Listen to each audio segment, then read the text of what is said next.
All right, let's go ahead and get started. Welcome, everybody, to our regular session. Can we go ahead and start with the roll call? Here.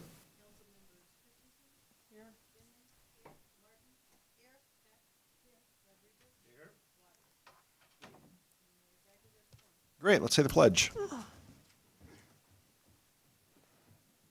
I pledge allegiance to the flag of the United States of America and to the republic for which it stands, one nation, under God, indivisible, with liberty and justice for all.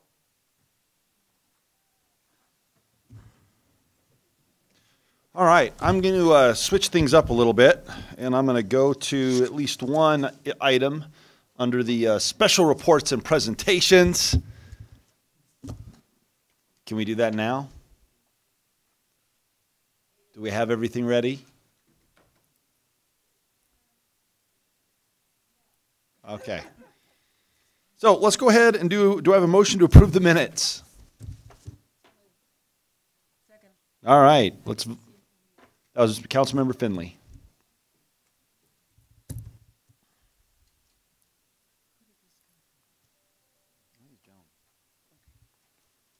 All right, let's go ahead and vote. God, Valerie, that was so slow. You're fired. All right, that passes unanimously, but with actually it passes with everyone voting for, except for Dr. Waters, who was absent last meeting. Thank you. All right, now we're going to go back to special reports and presentations, and this is we want to take a moment and recognize Valerie Skitt. Don't roll your eyes. She just So we have something we want to give to you, and it's a plaque with a clock. I guess the clock just symbolizes it's finally over. And it says, Valerie Skitt, presented this day, October 23rd, 2018, in recognition of your 26 years of outstanding public service. The Longmont City Council offers our sincerest gratitude for your commitment, passion, and leadership in the role of Director of Administration and City Clerk. Our residents and your colleagues will miss your insight, expertise, and knowledge of all things Longmont. We wish you much success on the next chapter. Congratulations on your retirement. And so we've got this cool little plaque and some flowers. And so we'd like our picture with you.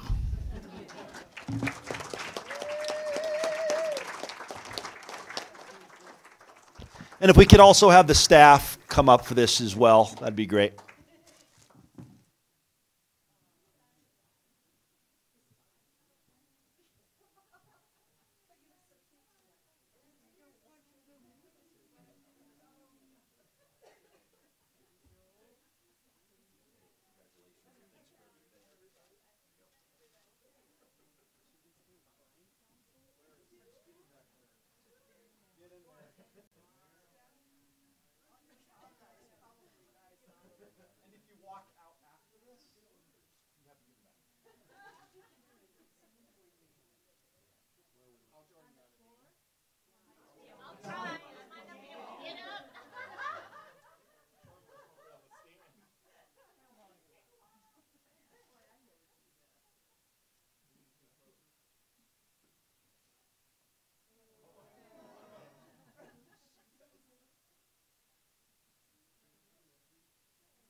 Oh, yes, that's the back.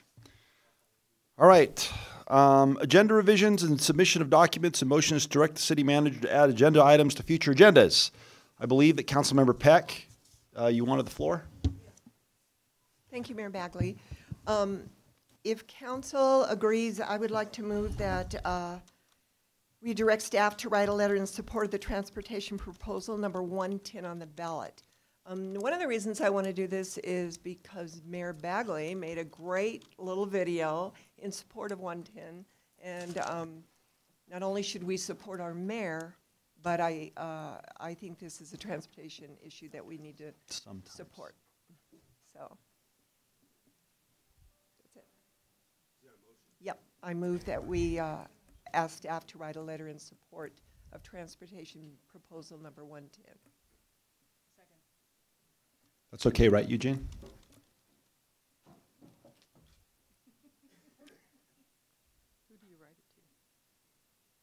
That's the question. We have, I mean, most other cities have done it. All right.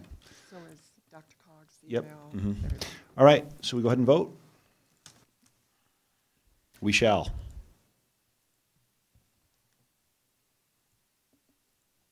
That passes unanimously. So could we get that out fairly quickly? There you go. Yep. So I do have one more. Yep, go ahead, Councilmember Peck. Yeah. I personally, as a resident as well as a city council person, was very upset about the death of the skydiver on Friday. And I'm aware that we have an FAA investigation going on and that we cannot comment on that. But I would like to, council, if they agree, I gave a list of questions that I would like city staff to bring back us an update or answers to on our next meeting, which is November the 13th. And I'll just read a couple of the questions that I would like an answer to if it is something that we can respond to. So the first thing is that, and I spent the weekend looking up and researching FAA and our own standards, et cetera. And according to the FAA Regulation Part 105 governing skydiving operations, changes to 14 CFR, the pilot in command of the jump aircraft is responsible for the actions of the skydivers after they've left the aircraft. The pilot is supposed to advise ATC, air traffic control, that jumpers have exited and are away, and also the pilot must verify that all skydivers are down and advise ATC that they have landed. And then number 2, our own rules and regulations, Ordinance 0-2016, amending the Vans Brand Rules and Regulation, page 22, Accidents or Incidents, Part D. Any person involved in or witnessing an aircraft incident or accident at the airport resulting in injury or death to a person shall notify the airport manager immediately. So the only questions that I'm going to read, even though I have more, are, did the jump pilot follow these procedures? Did he notify the airport manager or Frank Cesaris, the owner of Mile High Aviation, that all jumpers did not return? Was that pilot grounded until after the investigation? And if no, why not? Was the incident of the skydiver who got tangled in the electric wires reported? Was it the same pilot? Those are just 2 or 3 of the list of questions that I have. So again, my motion is to direct staff to update council and or answer the questions above at our next council meeting on November 13th, 2018.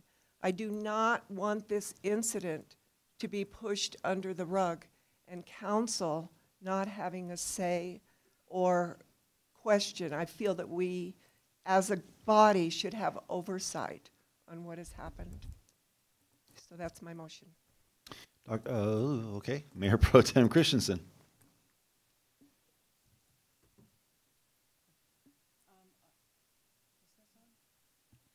Go ahead, push it again. Okay. I would second that. I would also like to, just to clarify the The first two questions, I would like to know what Mile High's written protocol is for checking people in and for checking people out. As a commercial sports operator, they must have some kind of written protocol, and I would like to see that, a copy of that. Dr. Waters? Thank you, Mayor Bagley. I'm supportive of what you're wanting to direct staff to do. My only question would be whether or not the FAA investigation is still underway at that point in time, and any of these questions somehow get crosswise with that investigation in terms of timing and what's publicly disclosed. I don't know the answer, but that would be my only concern. But to the degree that we can do we can direct staff and they can do what you've asked, I'm supportive. I am too. My only, I guess my question would be, I want the FAA report when staff gets it, and then I'd prefer to ask all kinds of questions based on what they investigate.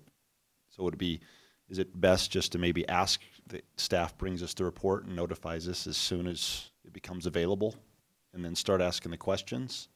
Or do you want to stick with those only? Because I'll have a lot more questions, I'm sure. Yeah. Councilmember Peck?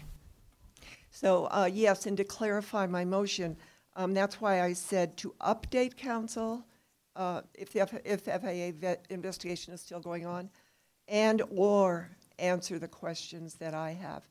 But number 3 on the list that I gave you says, and this is right off of the FAA website, after the FAA finishes its investigation, the case is turned over to local authorities.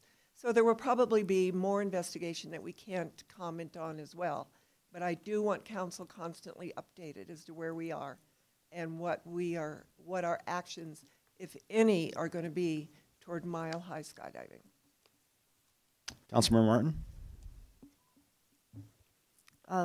Thank you, Mayor Bagley. I was thinking that we should amend the motion to say there should be a report to staff when it's possible. You mean to council? I'm sorry, to council, by staff, when it's possible after the FAA investigation. However,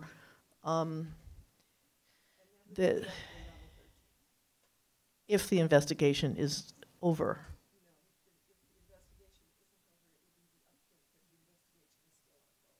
Okay. On the 13th, I want something. I don't want us to continually Push it off. Right. Okay, fair enough. All right, we have a motion. Let's vote.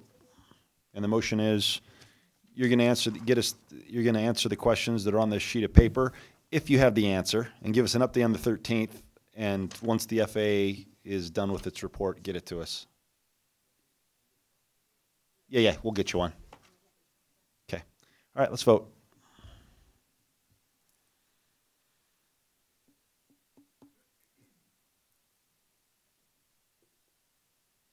You want to vote, Joan? I think it's, oh, there you go. Passes unanimously. All right. Dr. Waters. Thank you, Mayor Bagley.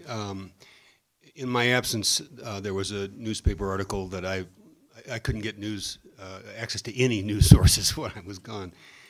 So I didn't have a chance to read the Times Call or the Observer. But there was an article that I missed that led to a surprise on Sunday when I read the editorial in the Times Call about a change in procedure with the police department and how they're being monitored or how information is being shared with the public and with our local news sources. So I was surprised. But since then, I've had a chance to learn, both from the city manager and our chief of public safety, some of the background information. So I understand the practical aspects of this, but there are two questions for me that come out of this that I would like to direct staff to frame discussions around, and they're much simpler than the kinds of questions that Councilmember Peck has raised relative to the skydiving death.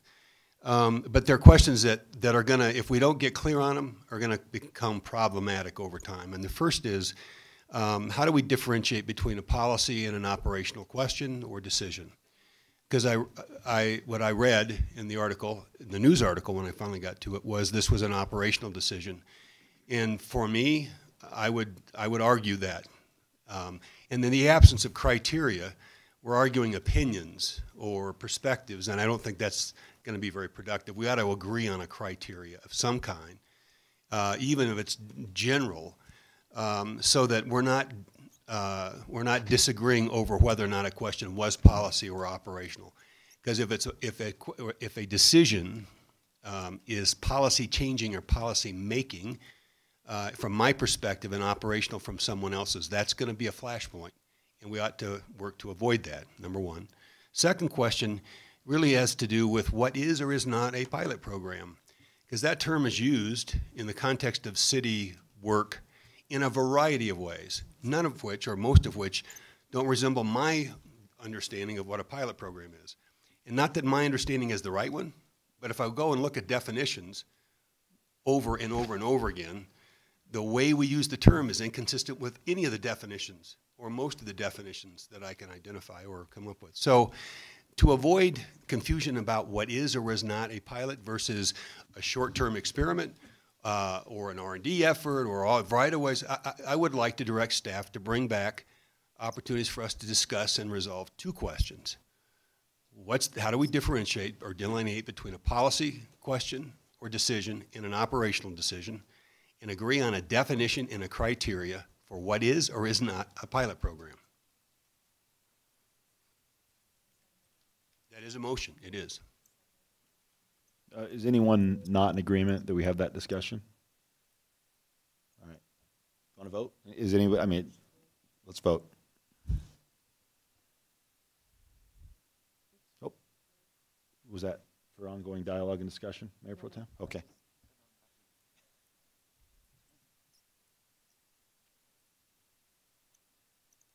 And that passes unanimously. All right, I've got another one. This is a question. Okay, this is a question.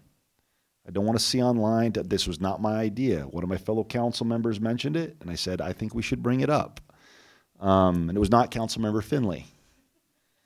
The question is, do we want to continue public invited to be heard in the format that we currently have it?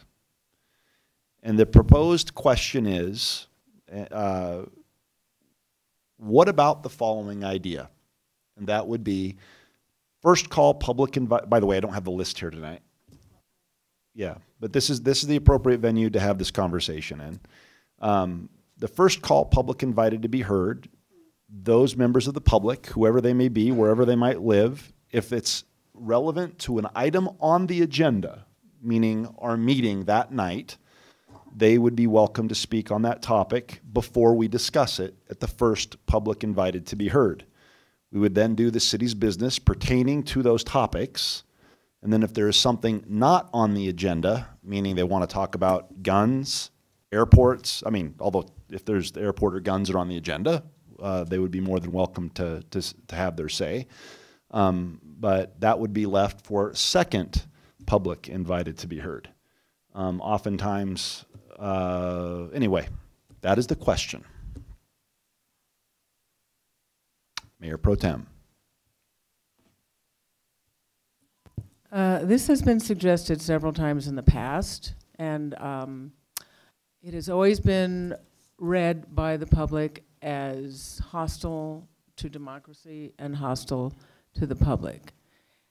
And I certainly do understand where this is coming from, and I have sympathy for the fact that being forced to listen to people who are not our constituents, who insist upon trying to take over our democratic meeting here, is tedious, it's time-consuming for everybody, and it's an abuse of their power as citizens. However, we're here solely to represent the public.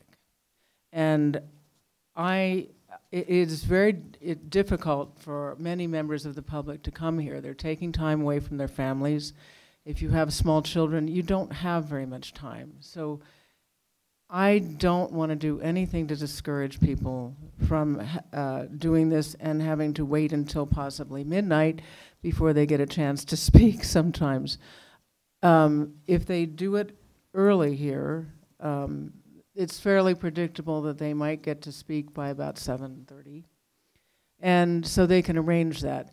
Otherwise, if they have to wait till the end of the night, it is not at all predictable, and it just serves to discourage people. I don't want to do anything that discourages people from public participation, because that's the sole thing that we stand for. And Excuse me.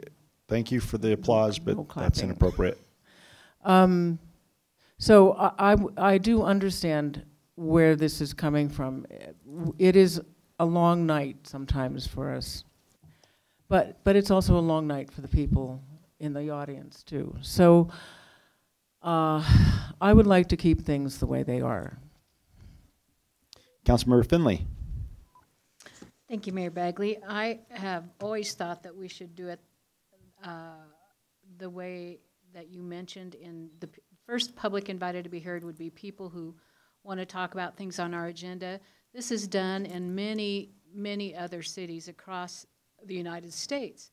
The reason that it makes sense is that it doesn't make sense for some group to come in, hijack the meeting, and then we don't get to our actual business until after 10 o'clock at night. Good decisions are not made later in the evening. They're better made earlier than later. And we would still be listening to those folks who want to speak on something else. It just wouldn't be, it would be after, after we've made our decisions. And that just makes a lot more sense to me, and it would be a lot more orderly. Councilmember Rodriguez. Thank you, Mayor Bagley. I am generally opposed to the concept, outside of the contingency that there are times when the list for public invited to be heard is quite excessive, and at 3 minutes per clip can more than take up half of the already scheduled time before we have to start making motions to move our meeting beyond 11 p.m., which is something we have to do by rule. And so I do believe that there should be, maybe not this being the answer, but there should maybe be some sort of contingency where if it's a quite excessive list of public invited to be heard, we have some way to manage that where we can still get through the business of council in a timely fashion. And so, again, like I said, I'm generally kind of against the concept of limiting it by content, but maybe coming up with some sort of way to manage it in those circumstances where we have excessive sized lists. So thank you. All right, thank you. Dr. Waters? Thank you, Mayor Bagley. For me, first of all, that everybody has I think everybody shares a commitment to listening well, and it's the purest form of democracy, what we do here on Tuesday nights, and access to the public, and I'd hate to give any part of that up, except there are those times, and you and I have had this conversation, where a topic is going to attract multiple speakers who basically tell us the same thing.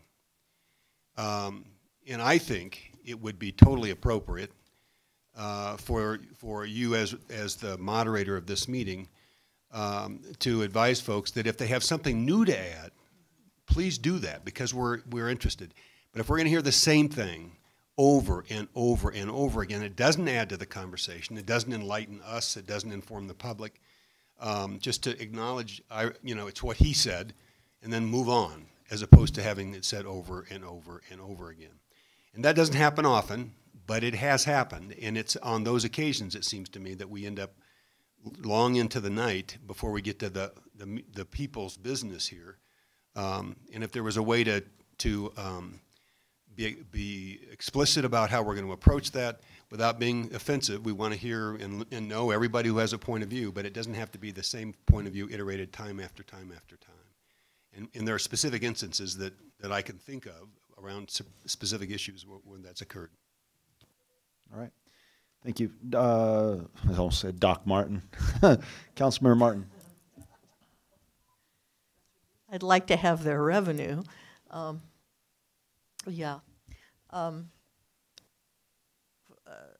this isn't what I was planning to say, but although I agree in principle with Dr. Waters, I'm not sure how one would draw the distinction, because someone might think they had a completely unique take on it when to us it sounded like exactly what the previous person said. So I'm not sure that that's a workable way of differentiating. Early on in this council, frustrated with the lack of ability to have give and take between the public and the council, I suggested that we increase the number of open forum council meetings, and we did that. We doubled it from 1 to 2. Perhaps a solution for things that are not on the council agenda would be to have add a third or fourth open forum, so that we would be spending just as much time listening to the public on things that were matters of concern to the public that were not before the council, but at the same time it would be less disruptive to the people's business in terms of the actual operation of the council on topics that urgently needed to go forward. Councilmember Peck.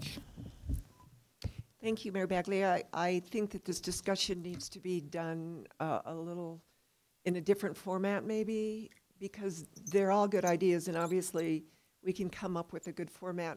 So could we discuss this at one of our Friday morning meetings and actually talk to each other about it and come up with some plans? Because I think everybody's interested in it, and I'm glad you opened the discussion, because we've all thought about our lengthy meetings and how can we make them more productive. Sure. I move that we discuss the public invited to be heard format at a upcoming Friday morning session. And that is appropriate, because you'll notice I did not make a motion. So please, tomorrow in the paper or on the blogs, Mayor Bagley. No, I raised a question. Mayor Pro Tem? Well, I think that's a good idea for us to just discuss that at a Friday meeting. However, I also would like to sort of remind everybody that mostly when people show up, they show up to discuss something that is going to be on the agenda. So it would not really improve anything if we moved it to the back of the meeting, because there wouldn't be anybody speaking at the back of the meeting because they're actually talking about something that is on the agenda. I guess as I heard, I took notes, I couldn't put my finger on it. I was against the idea, to be honest.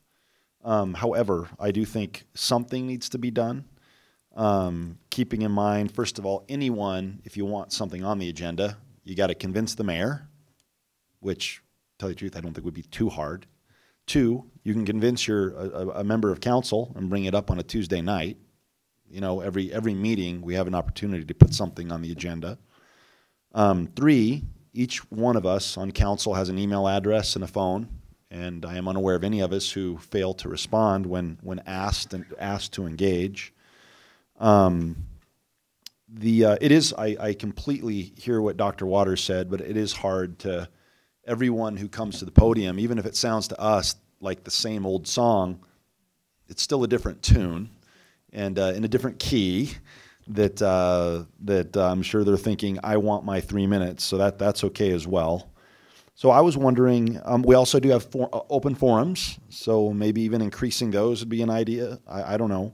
But what I would like everybody to think about is that the reason why I agreed to bring it up is because a lot of people show up and they say, we the people, you report to we the people, we are the voters. Well, every person who says that is only 1/100,000th of the voice. There are approximately 100,000 people in this town, and not everyone agrees on everything. Oh, how I wish that were true sometimes, but no, we do not. And so the question becomes, do we allow a group, relatively small, postpone the business of the city when we have things that we really, really, really, really need to get done? For example, affordable housing. our work plan, our whatever it may be. And so my question that I'd kind of like everyone to talk about for our Friday meeting is, would it be possible to have a hybrid? Something like tonight. I don't think we even have over 20, right?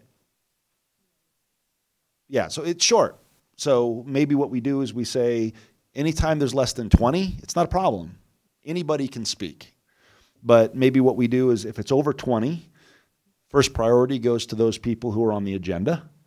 And then if we hit an hour, we then put it to the back of the meeting, or at least stop it when the public who is addressing those things on the agenda have had their say, and then move the rest. So I'm not advocating that we actually postpone everything. I'm just saying that when it's necessary, we just take a moment to do the people's business, then come back. That's it. So, all right, let's go ahead and vote.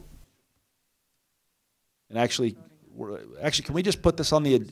Let's just put it on the agenda for. When's the next one that we have scheduled? There was a question about whether or not. Can we just talk about it in December then? No, we said no. We didn't vote, but a lot of us said we weren't going. Right.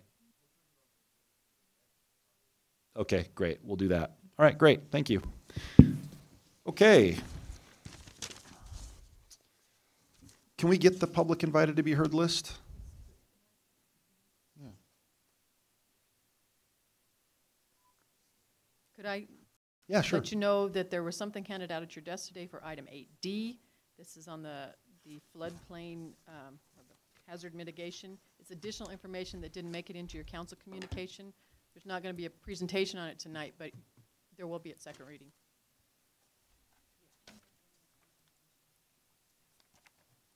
Yes, we do.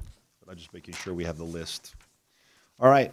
Then we also have a special report and presentation. Should I announce it and call her down, or do you want to do that? She knows about it, so it's not like it's a surprise. Carmen Ramirez, you want to come down with Ray? It's a redo. It's a redo? Why don't you come down with me? Mayor Bagley and members of City Council, my name is Karen Roney. I'm with the Community Services Department, and congratulations to Valerie on your last meeting and your retirement. We will all miss you dearly. And it is my privilege to announce that Carmen Ramirez, who is with the City of Longmont,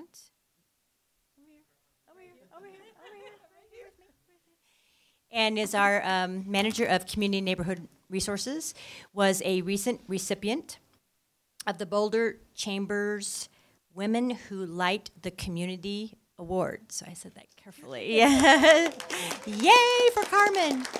So you know, we know that Carmen does tremendous work within our Longmont community, within our City of Longmont organization, and others throughout the entire county are also have known, but are now recognizing Carmen for her incredible work in this community. And for this particular award, what Carmen was recognized for was her leadership and work on establishing the Resiliencia para Todos initiative, which was an initiative that that Carmen led after the flood of 2013 to really figure out how do we make sure that we are addressing and removing barriers to access and recovery for some of our vulnerable populations. So that's what she was recognized for, but we all know Carmen is about so much more. And so I have a 2-minute quick video that I'm going to play, and then I would just invite you to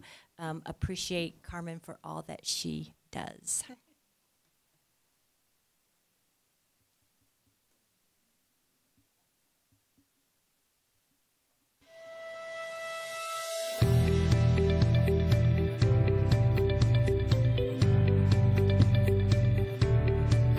My name is Carmen Ramirez, and I am the manager for Community and Neighborhood Resources Division. So I come from El Paso, Texas, which is a border community, and it's this wonderful merger of two worlds. You have the Mexican and the U.S. border, and it's the mixture. And I was so homesick for language and culture that when an opportunity came up to work at the Housing Authority, they asked if I spoke Spanish, and nobody knew how valuable that was to me personally. I wasn't just bilingual, I was bicultural, and I could connect with people and I could move things because of that understanding of culture and language. I attribute a lot of those changes that have gone on in this city to Carmen. You know, Carmen is one of the most dedicated, conscientious person I've ever known. Truly just the title of the award is Carmen. She's doing her job, and she's also helping community, and she's taking phone calls on her own personal time. We think about, like, what can we take away from her and her work? Just learning who your neighbors are and really pressing to understand people and hear them and listen to them. We could all gain so much by doing that from the people around us. That in itself could be a real light that could change a community, and she's embodies that. Communities of color, our low-income communities are assets and they're not deficits. And that's really what motivates me. So the advice that I would give, I guess, to the next generation of young Latinas or any other women of color would first be to those that are established leaders, is that as established leaders, we have to be better mentors. We have to be better at making room for them at the table. For the young folks, what I would say is please not only seek us out, but know that we are here for you. And once they're at their capacity really to lead, let them lead.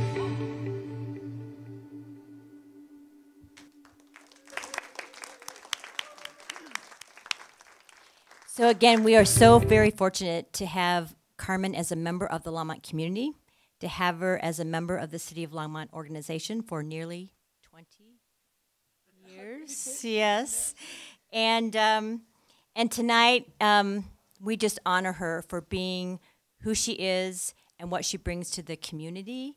And we just want to share our love and appreciation for all that you do. So congratulations, Carmen, for being a woman who lights the community.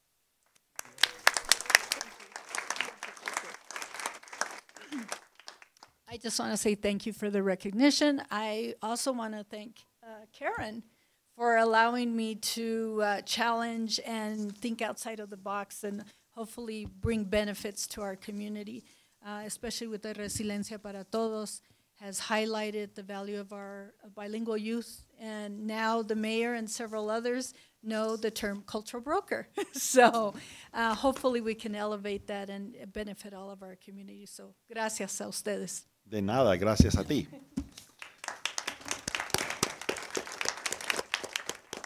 All right, let's go ahead and move on to first call, public invited to be heard.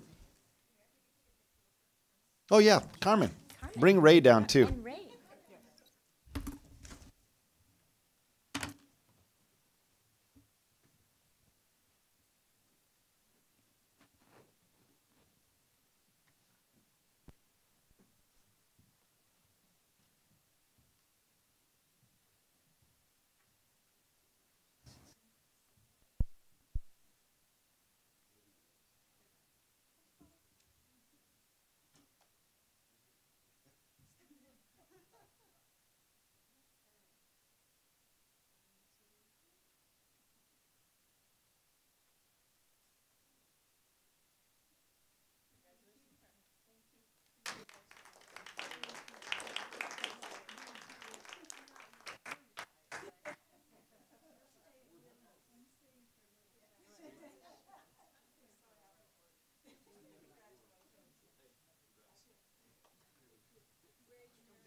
All right, now let's go on with first call, public invited to be heard.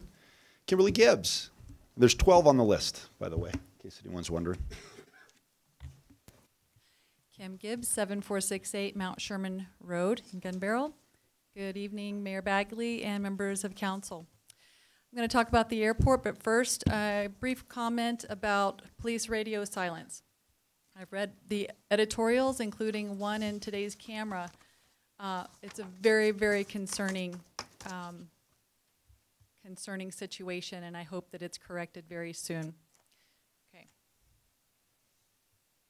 The one in today's camera is very good. Okay, talking about the airport. I'm going to start off with a headline from the Horry County newspaper titled, Horry County Evicts Skydiving Business from North Myrtle Beach Airport. You can find that online. It goes on to say Horry County officials evicted a North Myrtle Beach skydiving business due to officials and the FAA raised numerous safety concerns about parachuters landing outside the airport's designated drop zone. I've shared this article with you a couple of times.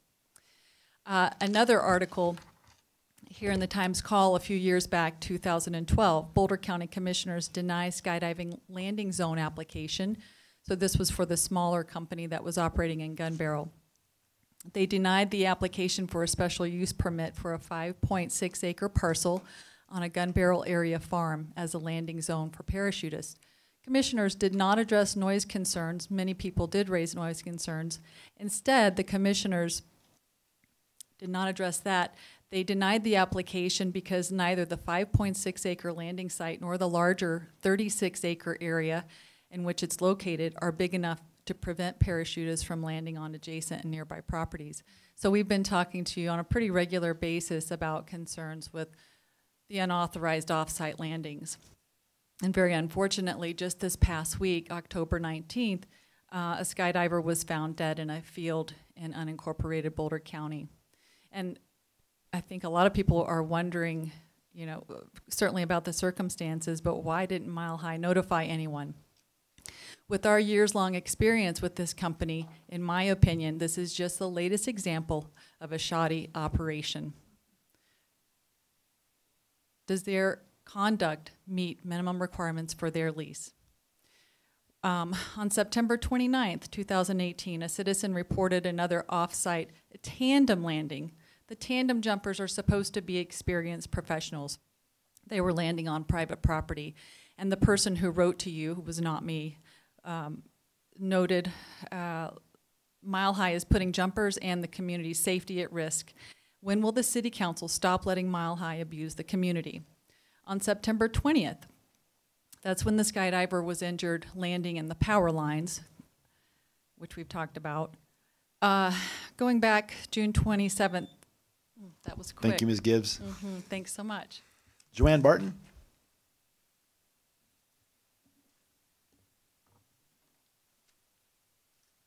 Joanne Burton, 713 Snowberry, Longmont. Every weekend I have to hear the same old, repetitive, droning noise from Mile High skydiving. So I'm going to be repetitive with the same old issues until we get answers. I know you dread hearing about our complaining about Mile High skydiving, but I dread every weekend. Drop zone. Why is Mile High skydiving allowed to use about 40 acres of drop zone land when they are paying for a tiny fraction of land, and the size of their drop zone circles don't meet the USPA size requirements, and they land outside the 40 acres, as Kim shared. Code violations. Mile High skydiving has several code violations that was supposed to be cured within a month's time. So my question, when will the public get answers about the drop zone and code violations? Why does Mile High skydiving rule the skies and not be held accountable? Where is the oversight? Thank you. Thank you, Ms. Barton. Ruth Stemler. Good evening. My name is Ruth Stemler, 1123 Purdue Drive. Thank you. I'm here this evening as a board member representing the League of Women Voters of Boulder County. We again congratulate the city on its minimum wage for full-time benefited employees of $15.87 per hour. The minimum wage remains low, however, for part-time benefited employees and even lower for temporary non-benefited employees. However, tonight, we are here to remind council that we recommend the city insert a labor practice clause into all contracts with local companies for ongoing work such as custodial and landscape services. This clause can stipulate a minimum hourly wage, percentage of contribution towards benefits, and even predictable and sufficient hours of work.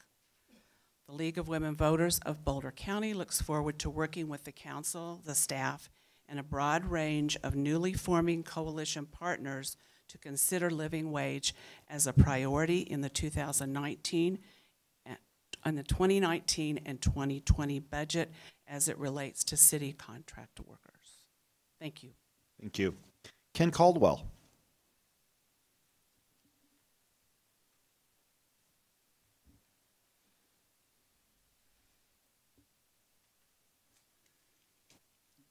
Mr. Mayor, City Council members, my name is Ken Caldwell. I live at 410 Fifth Avenue in Longmont, and I think my comments are relative to the agenda. This year, Longmont received for the second time the prestigious All-America City Award. We can be very proud of this accomplishment, but now is not the time to rest on our laurels. In the press release acknowledging the award, the city stated that they try to address issues like affordable housing, homelessness, and mental health with compassion, understanding, and innovation. It's wonderful that we are moving towards developing more affordable permanent housing in our city. And we have nonprofits such as the Our Center working with low-income families in need to resolve their housing instability issues. I also commend the city for sponsoring a series of community discussions on homelessness. What many of our residents don't know is that we have a glaring gap in the services available for those experiencing homelessness in Longmont. Because of the affordable housing crisis, this increasingly includes families, particularly single moms. This gap was made all too evident with the recent cold spell, with temperatures in the teens. With Agape Winter Shelter not opened till November, thank God that Hope and the Journey Church were able to set up an emergency overnight shelter. We need to stop being reactive.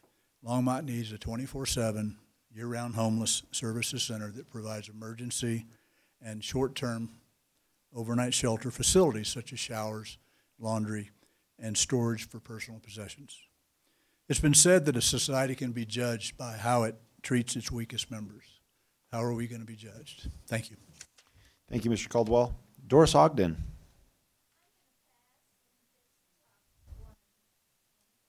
We got time, Ms. Ogden.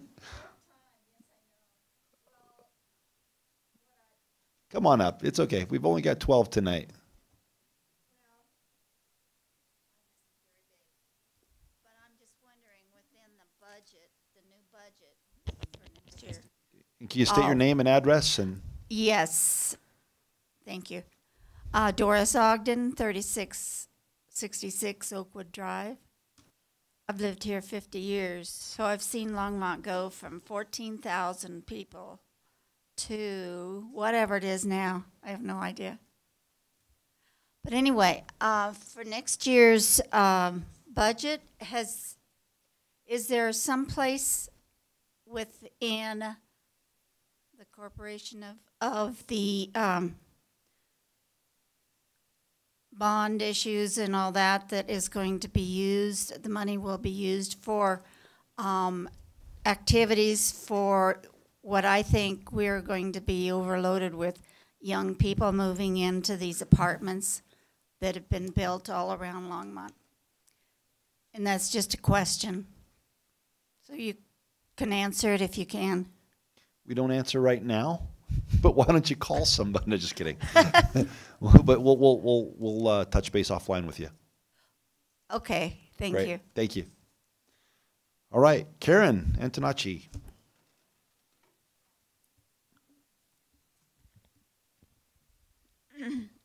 Karen Antonacci, 1863 Sumner Street, Longmont. First, I didn't know that the first meeting I spoke at would be Valerie's last, and I just want to say, during my time here, Valerie was always kind, compassionate, and helpful. Anyways. Mayor and city council members, by now I hope you all have read the TC editorial lambasting the police's decision to encrypt all of their scanner traffic. I am here to urge you, as your constituent, to mandate an end date to this so-called pilot project. I expect government entities to make decisions using reliable data, to consider the ramifications of all affected parties, and to build in automatic sunset where appropriate. The Longmont police have done none of these things in their decision. Public Safety Chief Mike Butler has in fact drawn the ire of open government advocates throughout the state. He has made incendiary statements about local media, which contribute to an atmosphere of misinformation and a distrust of basic facts. Jeff Satter was quoted in the Times Call saying that this move was done for officer safety and victim privacy, especially victims of domestic violence. Those are real concerns and they should be addressed. But Satter offered up only anecdotal data in defense of encrypting all traffic. And in fact, they have a solution to this. They already have a tactical channel, the TAC channel. And if a call comes in that seems like it's going to be domestic violence, and I've heard them several times over the years, they can go immediately to the TAC channel without encrypting all of their traffic as they have done.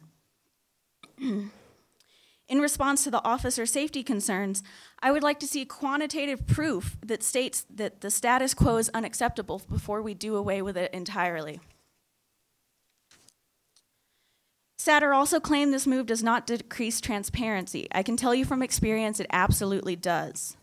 Reporters don't use scanner traffic in stories, but it is an invaluable tool to the local journalist. It allows them to run out when they need to witness an incident that could put the public's safety in jeopardy. Often, reporters use scanners to know what questions to ask police. Without it, they must rely on the police's narrative, written with the benefit of hindsight. In summary, this move allows the Longmont Police Department to control the narrative of every interaction. The very least that you can do as my elected representatives is to ask the Longmont Police Department to put an end date to this experiment. Thank you. Thanks, Karen. Strider Benston.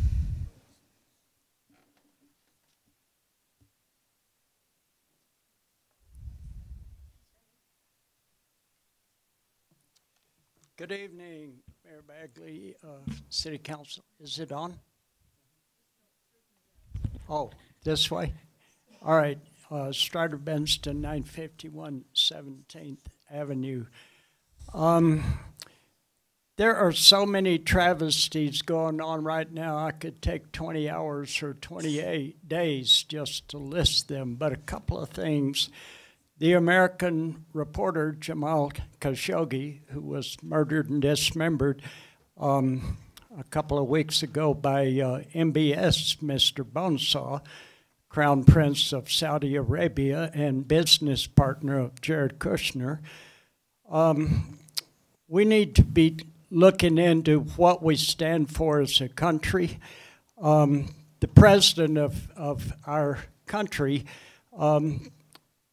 last week led a cheering mob about how wonderful it is for a politician to body slam a journalist and beat his head into the ground, and all of his mob cheered.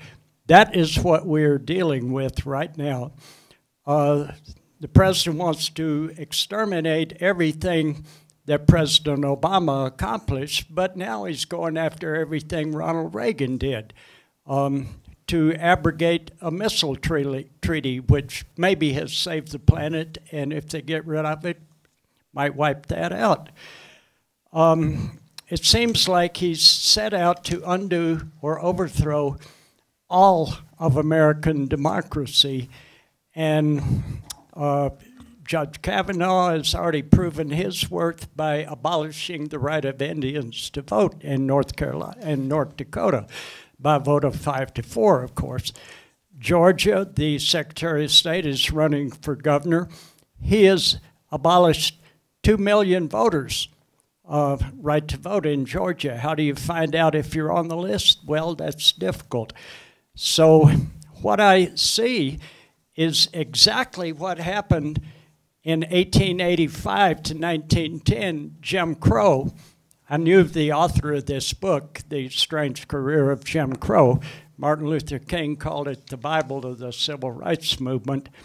And they are doing every single thing that they did right then to create a racist dictatorship. This is serious. If you believe in health care, Social Security, education, clean air, save the planet from climate catastrophe, vote for Karen McCormick. Thank you. Thank you, Mr. Benston. Selwyn Goldstein.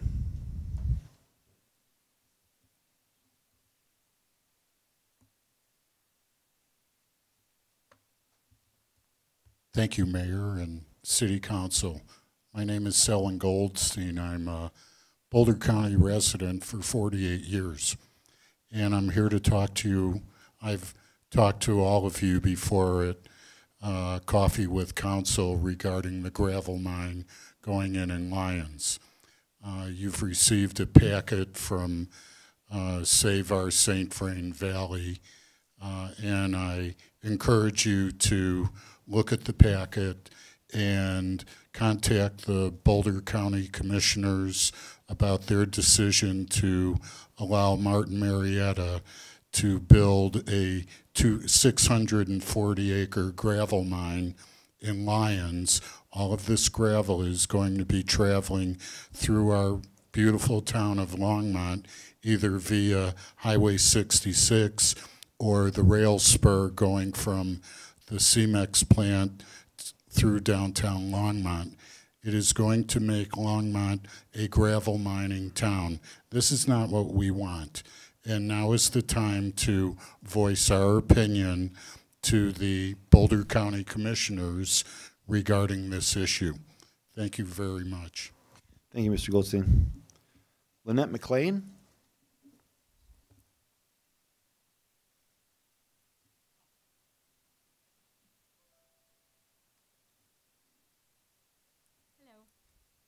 Lynette McLean, 969 Reynolds Farm Lane. I just wanted to invite the council members and the mayor to an event that we're having on November 28th at 6:30 at Front Range Community College Community Room, and it's called Is the Longmont Air Quality at Risk? And we're going to have Dr. Detlev Helmig, who was a scientist who studied the air quality at Boulder Reservoir for a year, come and share his data with us, and we want to talk about taking an action to measure our air quality at Union Reservoir when fracking starts. We're really concerned about how fracking impacts the air quality. So I'll be sending you information about it. I just wanted to invite you, get it on your calendar. Thank you, Ms. McLean. Thank you. Mr. Jeff Thompson.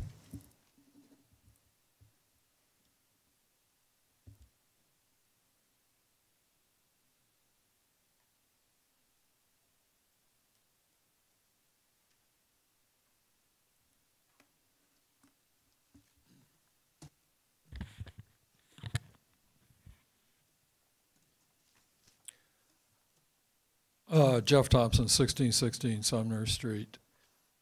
If the city council members would do their jobs and get their facts straight and level with the people of Longmont, that would pretty much eliminate any need I would ever have to come and speak at public invited to be heard. I don't enjoy this. It's a great inconvenience. And I'm doing it because I feel the city council members are simply not doing their jobs. I just handed out a handout. It's titled, Hey City Council, would you please get your Windy Gap firming project numbers straight before you pass the 2019 appropriations ordinance on first reading? Page 175 of the CIP says the total estimated project cost is $52,500,000. The 2017 voter information provided to justify issuing bonds for this project said the total estimated project cost is only $47 million. Page 175 of the CIP says there is a remaining 2018 budgeted amount of $5,400,000 together with $41,200,000 needed for the 2019 appropriation. Why doesn't the remaining budget amount need to be appropriated again in the appropriation ordinance if it wasn't spent in 2018? If the $41,200,000 appropriation isn't spent in 2019, will the city manager consider it already appropriated and not ask for it in the 2020 appropriation? According to page 175 of the CIP, the remaining 2018 to 2023 cost of the project is $46,600,000. The 2017 voter information provided to justify issuing bonds said the remaining cost of the project is only $41,800,000. Neither the CIP nor the 2017 voter information state how much the interest and other financing costs of issuing the bonds will add to the total estimated project cost. How much will that be? And then I'm running out of time as usual because there's so much to cover. But would you please look at number 5? You can see that the voter information, if you look at my number 5 question, you'll see that the information provided to the voters to support the bonding is just, it was totally false and misleading. So would you please not pass this on first reading until you play it straight with us and get us some answers to these things? Thank you. Thank you, Mr. Thompson. All right, Patty Sy.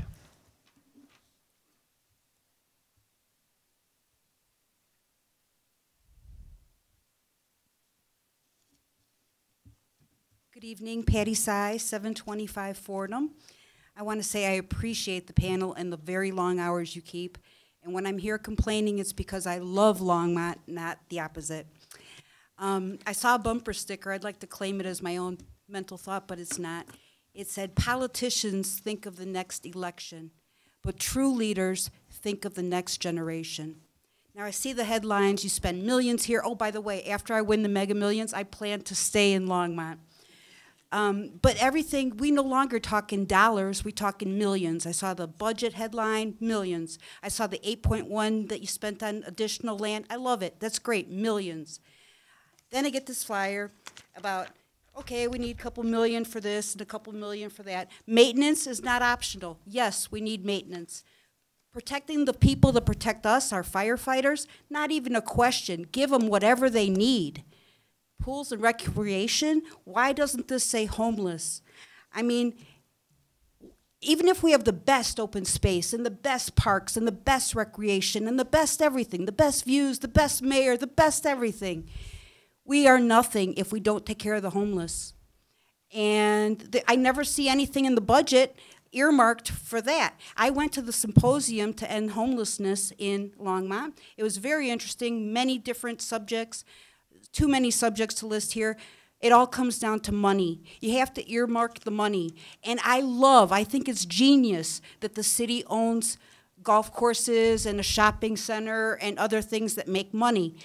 But if you want to be a company like a golf course, you should pay for your own maintenance. And if you're going to make money off Verizon, why doesn't that go towards the maintenance or new equipment or whatever else you need? I don't care, millions, millions, millions, everything's millions. Somebody somewhere has to earmark millions for the homeless situation. I heard so many great ideas from every possible location, and there's so much great stuff that can be done. And it all comes back to the same thing. We have no location for this. Oh, we need mental health. There is no location. We need this. There is no location. We need this. Everybody has the great solutions, but it all comes back to we need a location. And so, yeah, all the great stuff you do here, I appreciate you, but we have to address the homeless. And I saw something in the headline today. They have 28 new vouchers for Boulder County. Fabulous. But the last count was 660 homeless people, and that's the ones that were counted. So, I mean, like, all this stuff is great. It's not anything if we don't address the homeless. And if you, I saw the YouTube thing, I'm up all night because I'm disabled. I don't sleep. But, so I'm looking at YouTube, and if you look at the homeless situation in Los Angeles, there's a new thing now called hepatitis A. If they don't have hygiene, if they don't have cleanliness, it's bad all around. Please look it up on YouTube. Thank you. Thank you, Ms. Sy. Scott Stewart.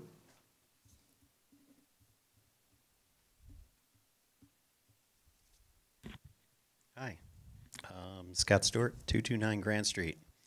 Here I am again, speaking about the airport over and over and over again. Repetitiveness is frustrating.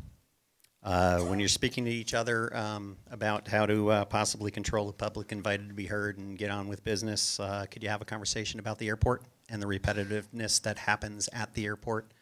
That would be great, because some of us would like to get on with our activities during the weekends as well. How can we take measures to promote the actions at the airport to operate as a good neighbor? You know, I know you can't control this, that, or whatever, but this can be done better. I encourage the council to direct the Airport Advisory Board to look into options for the airport other than extending the runway. How can this airport operate efficiently and be an asset to this community without extending the darn runway? Longmont Airport doesn't need to be the business jet hub of Boulder in order to be an asset for this community. This is the Longmont Airport. If we extend this runway, because we're trying to bring business jets in here, as stated by the people that are trying to promote this, this is a hub for the Boulder County. This isn't about Longmont. If they were proposing the same thing and saying, hey, we're going to have landing fees and this is going to be an asset for Longmont because we're going to charge the Boulder business jets coming in, for Christmas sake, the gentleman who's heading this thing up is a Boulder business. Is he moving his business to Longmont because the runway will be longer? No.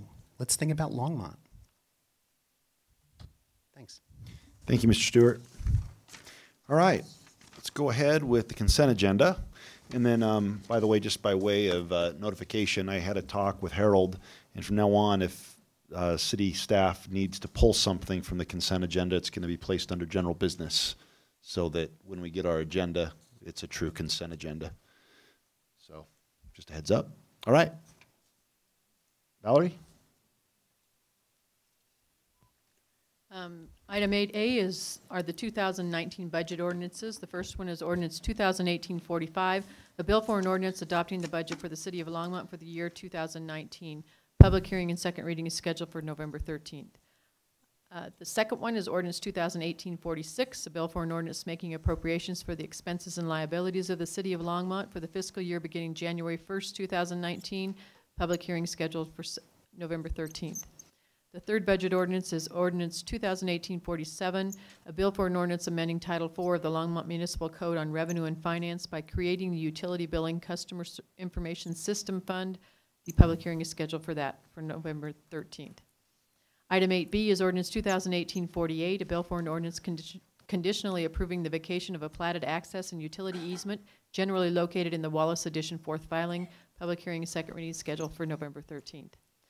Item 8C is Ordinance 2019-49, a bill for an ordinance amending Chapters 14.04, 14.12, 14.24, and 14.50 of the Longmont Municipal Code on fees and charges assessed in utility bills. Public hearing and second reading scheduled for November 13th. Item 8D is Ordinance 2018-50, a bill for an ordinance supplementing special flood hazard areas under Title 20 on floodplain regulations. Public hearing and second reading is scheduled for November 27th, and that was what the extra information was, that item. Item 8E is approval of FOP and IAFF collective bargaining contracts. The first is Resolution 2018-105, approving a cooperative agreement between the city and the Longmont Fraternal Order of Police, Lodge 6, for January 1st, 2019 through December 31st, 2020. 2020, I'm sorry. The second one is Resolution 2018-106, approving a cooperative agreement between the city and the Longmont Professional Firefighters Association of Firefighters, Local 1806, for January 1st, 2019 through December 31st, 2020.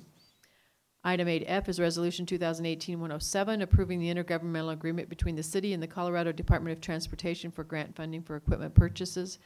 And item 8G is approve one capital improvement program amendment. There are no items to pull from the consent agenda tonight. Do we have a motion?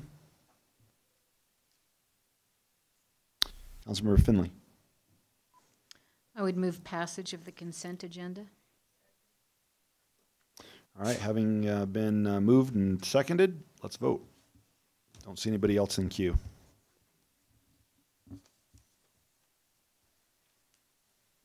All right, that passes unanimously. Let's move on to number 9, ordinances on second reading and public hearings on any matter. 9A, ordinance 2018-41, a bill for an ordinance making additional appropriations for expenses and liabilities of the city of Longmont for the fiscal year beginning January 1st, 2018. Are there any questions from council? All right, seeing none, let's go ahead and open the public hearing on ordinance 2018-41. Anyone? All right, let's go ahead and close the public hearing. Councilmember Finley? I move passage of ordinance 2018-41. Do we have a second? All right, it's been moved and seconded. Don't see any other dialogue or debate in the queue. Let's go ahead and vote.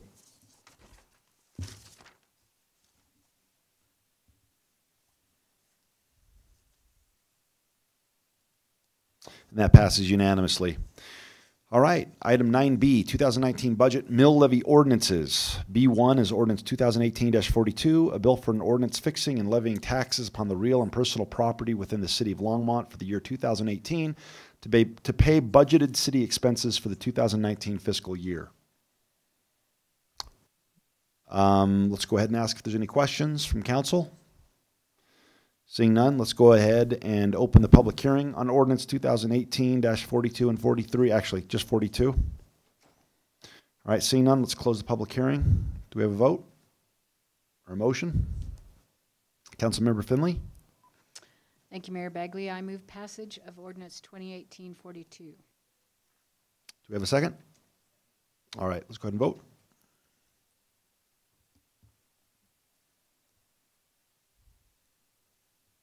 That passes unanimously.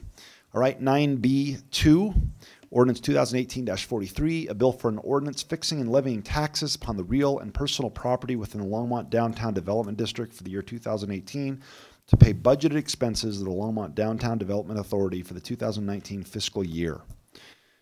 Seeing that there's no questions from council in the queue, let's go ahead and open it to the public.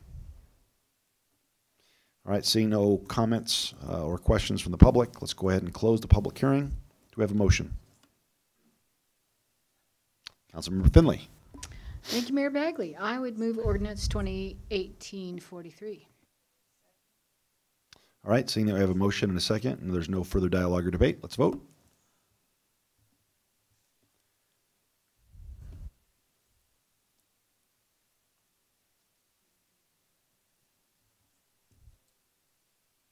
All right, that passes unanimously.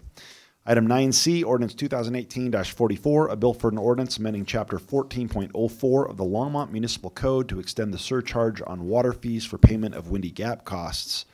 Are there any questions or comments from council? Dr. Waters. Just a couple questions. Just so I'm clear, the Windy Gap surcharge, this is a continuation of the surcharge that was created in 2015, right? It was in that time a 3-year time frame, and we're extending that. Correct. It's a continuation for the development. I think it actually started before that. Correct?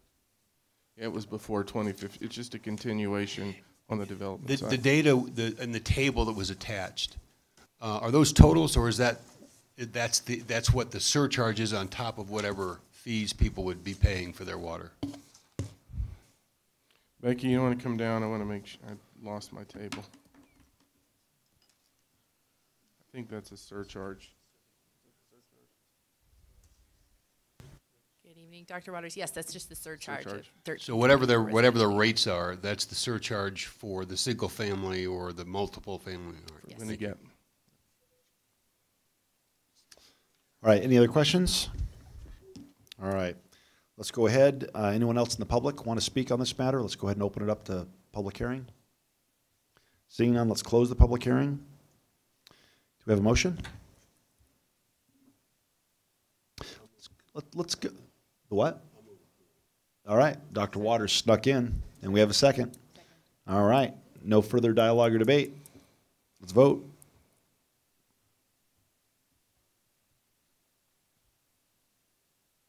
And that passes unanimously. All right, we're an hour and 15 in. We've got two issues that are going to be, I don't know how lengthy, but the what? Yeah, real short. Let's go ahead. Let's tackle the first one, then we'll see where we're at. Let's go ahead and deal with 11A, consideration of credit systems options, and check in for inclusionary housing program.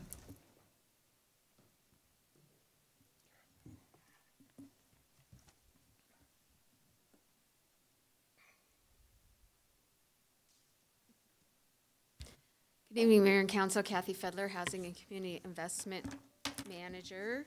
And the last item that we have in the consideration for the inclusionary housing ordinance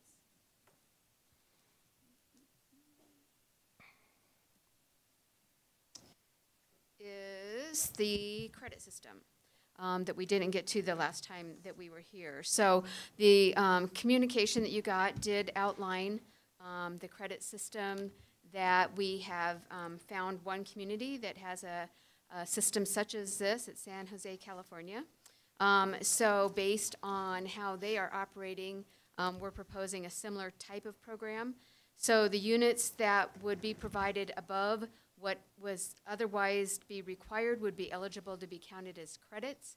And to be clear, those would be units that are affordable at the 80% area median income for sale or 60% area median income for rent, not for the middle tier program units. The credits would be provided by the number of units, product type, and total square footage. So we'll track all three, at least at first, until we figure this out and how it's going to work. And then we might be able to reduce that. We're proposing that the credits would expire after 5 years with the possibility of 1 2-year extension. And that's because in 5 years or 7 years, the need for the type of units that the credit is for may be quite different than what would be needed. So, or they may not be needed at all. That would be a great place to be in, perhaps. Staff would be tracking these credits available and what has been used or transferred. We'd issue a certificate of credit identifying to the generating development the units and square footage that they have available to use. The purchase of credits would be negotiated between the generating development and the using development. With the approval of the city, all of the use of credits would come to council and be approved prior to the final plat approval so that you all know what's going on. Again, staff will track what has been used and transferred. The purchase of the credits, if there's any purchase, would be negotiated between the two developments with approval. And again, I went through that part. So did this seem, I guess really what we want is feedback on whether this seems like what you were thinking as a credit system or if there's any other changes or modifications that you want to make before we move into ordinance. Mayor Pro Tem?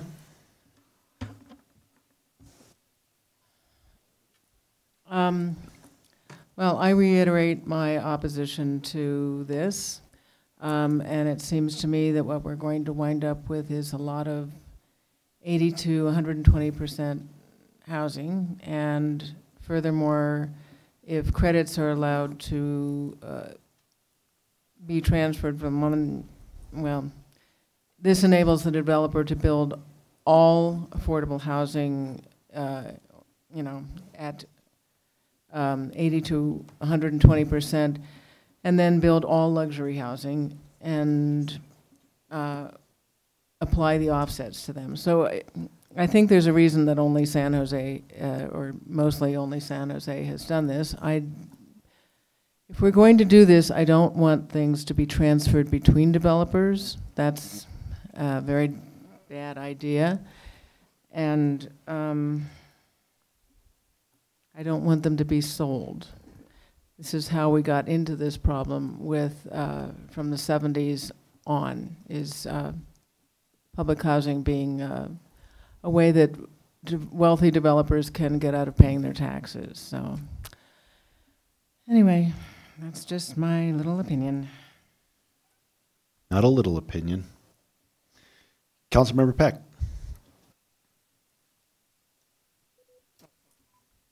Thank you, Mayor Bagley. Let me see if I understand this correctly.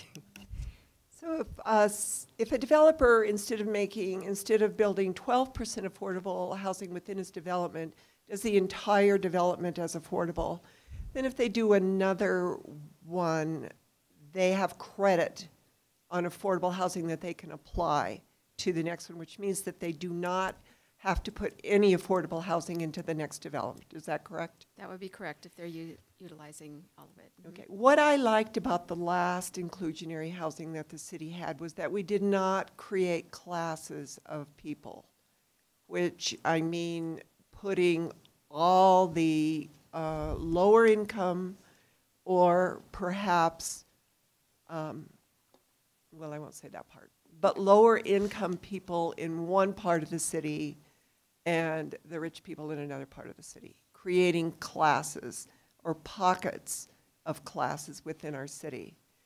The point of inclusionary housing for me is to allow development to have equity. Equity in ownership and equity in income levels. That's important on many, many different levels. For children, for education, to not group one economic or social, I lost the word. So I don't like this idea because I don't like the effects of it long term. So I won't vote for this. I think that each development should have to have 12% affordable housing in order to create a city that just gives equity to everybody, or the possibility of equity. Councilmember Finley. Thank you, Mayor Bagley. I would respectfully disagree with Councilmember Peck. Folks, the builders who want to build high-end housing will, in all probability, pay the payment in lieu rather than build it within their community. And there was some trouble with the old system in that those folks, developers who did put low-income housing in their higher-priced communities, those folks not feeling like they fit in very well. Their kids couldn't afford the bikes like their neighbors or the new tennis shoes, and it did create some hardships for them. So I would be in favor of this. Dr. Waters? Thank you, Mayor Bagley. I don't even know what to think about I don't know how to get in the heads of people who would be buying into or not buying into neighborhoods and all the social strata and those dynamics. And the social engineering part of that, if I thought I was smart enough to somehow figure it out, I might try, but I'm not. So I have a couple questions for you, Kathy. What do you, 3 or 4 maybe. Number one, any chance we've spoken with anybody in San Jose to see what they've learned from their experience, how long they've been doing this, what the effect has been on some of the kind of dynamics we're hearing about now? More importantly, on what it's done in terms of delivering affordable workforce, in this case, housing, to the marketplace. I'm looking at Molly. So, no, we have not talked with anyone in San Jose. I would suggest we do. It would be a simple phone call to see what would they do differently, what were the mistakes, what are they most proud of, Would they do this again? You know, those would be interesting questions for me to have answered. Because at the end of the day, if I go back to the beginning of this whole effort, I just want to stay clear on what objectives we're trying to accomplish. And if this approach gets us 100 units, or whatever the number is, at 80 to 100% of AMI, that wouldn't be in the marketplace without the credit the addition of credits here.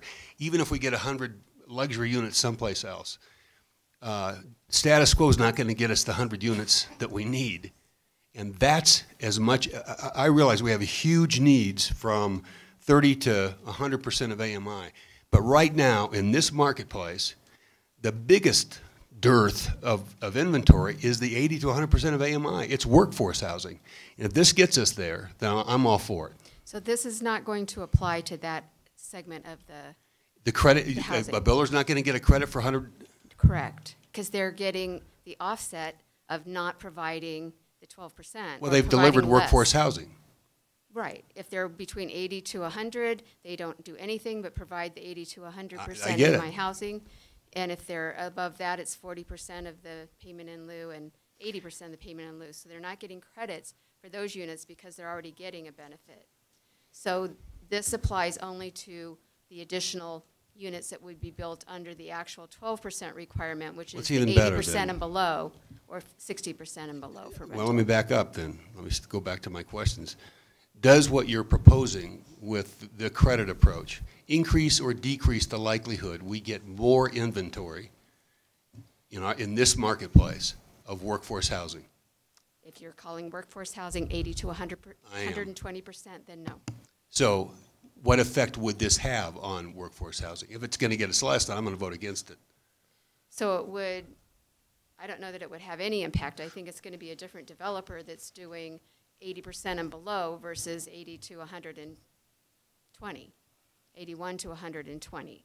So this is going to impact like the tax credit program. If they're doing 100% of their units affordable at 60% area median income, then they're above the 12%, so they will be able to have a credit for everything, 88% of their units that they could sell then to a market rate rental property. Okay, all right, I'll end. Thank you. Councilmember Rodriguez? Go ahead. Thank you, Mayor Bagley. If my memory serves, I believe somewhere earlier in the ordinance we had addressed not locating more development around already heavily low to moderate income neighborhoods. Is that correct? That's already being built into the ordinance? So we wouldn't necessarily see the same kind of economic segregation that one might worry about with this? That's correct. There is a clause, will be a clause in the ordinance that off-site housing can't be located in already low and moderate income designated areas, with the caveat that if there's a proposal that makes sense that could become a catalyst. So for instance, the example that I've been using is if it's a low and moderate income area that's highly rental and it's going to be an affordable for sale development, that brand new construction, that might be a good thing to have in that low and moderate income census area. Even though it's still affordable, it may prove to be a catalyst to bring homeownership back into that community. So we would be bringing some of those proposals probably back to you if we consider there to be a positive impact. Sure, and wouldn't you say that maybe the credit system would be even more affected by that concept of the ordinance in a lot of cases, because in general a lot of credits would necessarily be an off-site build? Right, more than likely, yeah. So if somebody was going in and doing an off-site to meet their 12% requirement, so they're building housing at 80% and below, they are probably more likely to do a 100% affordable product while they're in there. I'm guessing. Okay, well, I kind of would like to hear a little bit more from San Jose about how their credit system has worked for them before I'll be completely in favor of supporting this credit system. but I don't think it's necessarily as detrimental as it seems to be played out by, you know, and also agreeing with Councilmember Finley that likely we're more likely to see payment in lieu than necessarily credits in this circumstance. But thank you. Councilmember Martin. Like several others, I'm in favor of coming back with some more detail and perhaps some data from the city of San Jose about how this has worked. But in particular, I'd like to say it seems like we have two separate questions here. The first one is how it affects the behavior of a builder, a single builder, to you know, overbuild or build more than necessary affordable units and then use the credits later with the same organization. You know, that's one. Do they do that? Is it useful in that when it's used that way without being able to buy and sell credits?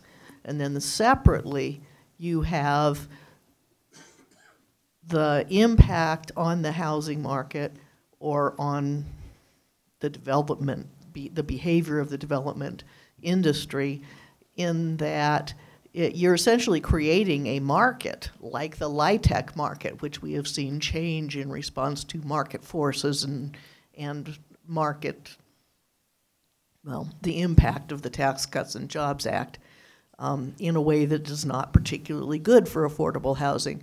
So I think we need to separately understand the impact of having a market in affordable housing credits that would be created. Maybe Longmont is not big enough for that market to have a significant impact on what happens in the city, or maybe it is. But it would be good to have more data, and I'd like to see the information from San Jose just divided up that way. Mayor Pro Tem. We did discuss this September 25th, and we have been discussing this since last November or last December. And every single time we keep delaying it with demands for further updated reports, more data, more modeling, more, you know, there's a reason, as I said, there's a reason San Jose is one of the few cities that does this. And Councilwoman Martin is right that this is, San Jose is a much larger place than we are and has kind of different sort of market situation. We have a good example of housing that of a development that has mixed income, which is what the sustainability plan called for. What the alleged reason for this is the Blue Vista development has some very low income and subsidized housing in it. It also has some very high-end housing. It has townhouses, it has rental, it has for sale. I've talked to people, I've talked to a lady who lives at the, in the subsidized housing, and I asked her if she felt uncomfortable at all, and she said, well, everybody knows who, you know, about what they paid for things. And I don't feel, you know, looked down upon or uncomfortable. And I know someone who lives on the high end, and she said, oh, we don't, you know, we all get along just fine. Nobody looks down on anybody. It's, you know, it's a nice community because it has a whole mix of things. And it's very well built. It has parks. It has nicely built small, affordable places. It has nicely built very high-end places and everything in between. I think that that is a very good example of what we would like to see. Mixed income neighborhoods that are that work very well. And I think that's what we're looking for. When you look back on the reports that we had, it seems to me that the greatest need was for 50% and below for affordable rental and for for sale was 60% to 80%. There's just nothing there. So when we talk about workforce, as I've said before, anyone who has a job is in the workforce. That means people who work minimum wage jobs make 30% AMI. So they are in the workforce. The entire workforce is 30% and above. So I don't know if we're planning to talk about, is this the time to talk about questions 1 and 2, or statements? Yeah. Statements 1 and 2 down here. Is that really part of this? We can get to that after this All right. conversation. I don't see anybody. Oh, Councilmember Peck. Thank you, Mayor Bagley. You know, I've been thinking while we've had this discussion that Council Member Waters has a good point. If this tax credit is not going to affect the 80 to 120%, if, as Councilwoman Finley says, that the extremely high-end houses are going to be paying payment in lieu, which would in effect help us build from 80 to or 60 to lower percent AMI, then what is the point of the tax credit? I don't understand why anybody would even get it if it's not going to affect what we have defined as workforce, and we're going to get payment in lieu, which will help us build below 80% AMI. I'm confused as to why we're even doing this then. Honestly, I don't see the point. So can you explain that? Yeah, let me jump in. So when the credit conversation came up, and there may be a question is where do you want credits to apply? And that's a different question, but I will take council back to the graphic that we built where we had the knobs and we had 30 to 120% and over. So what council directed generally in the process was to do, if you're over 120% AMI, it's a 12% requirement. And then if you can remember that, do we have that anywhere that we can call up?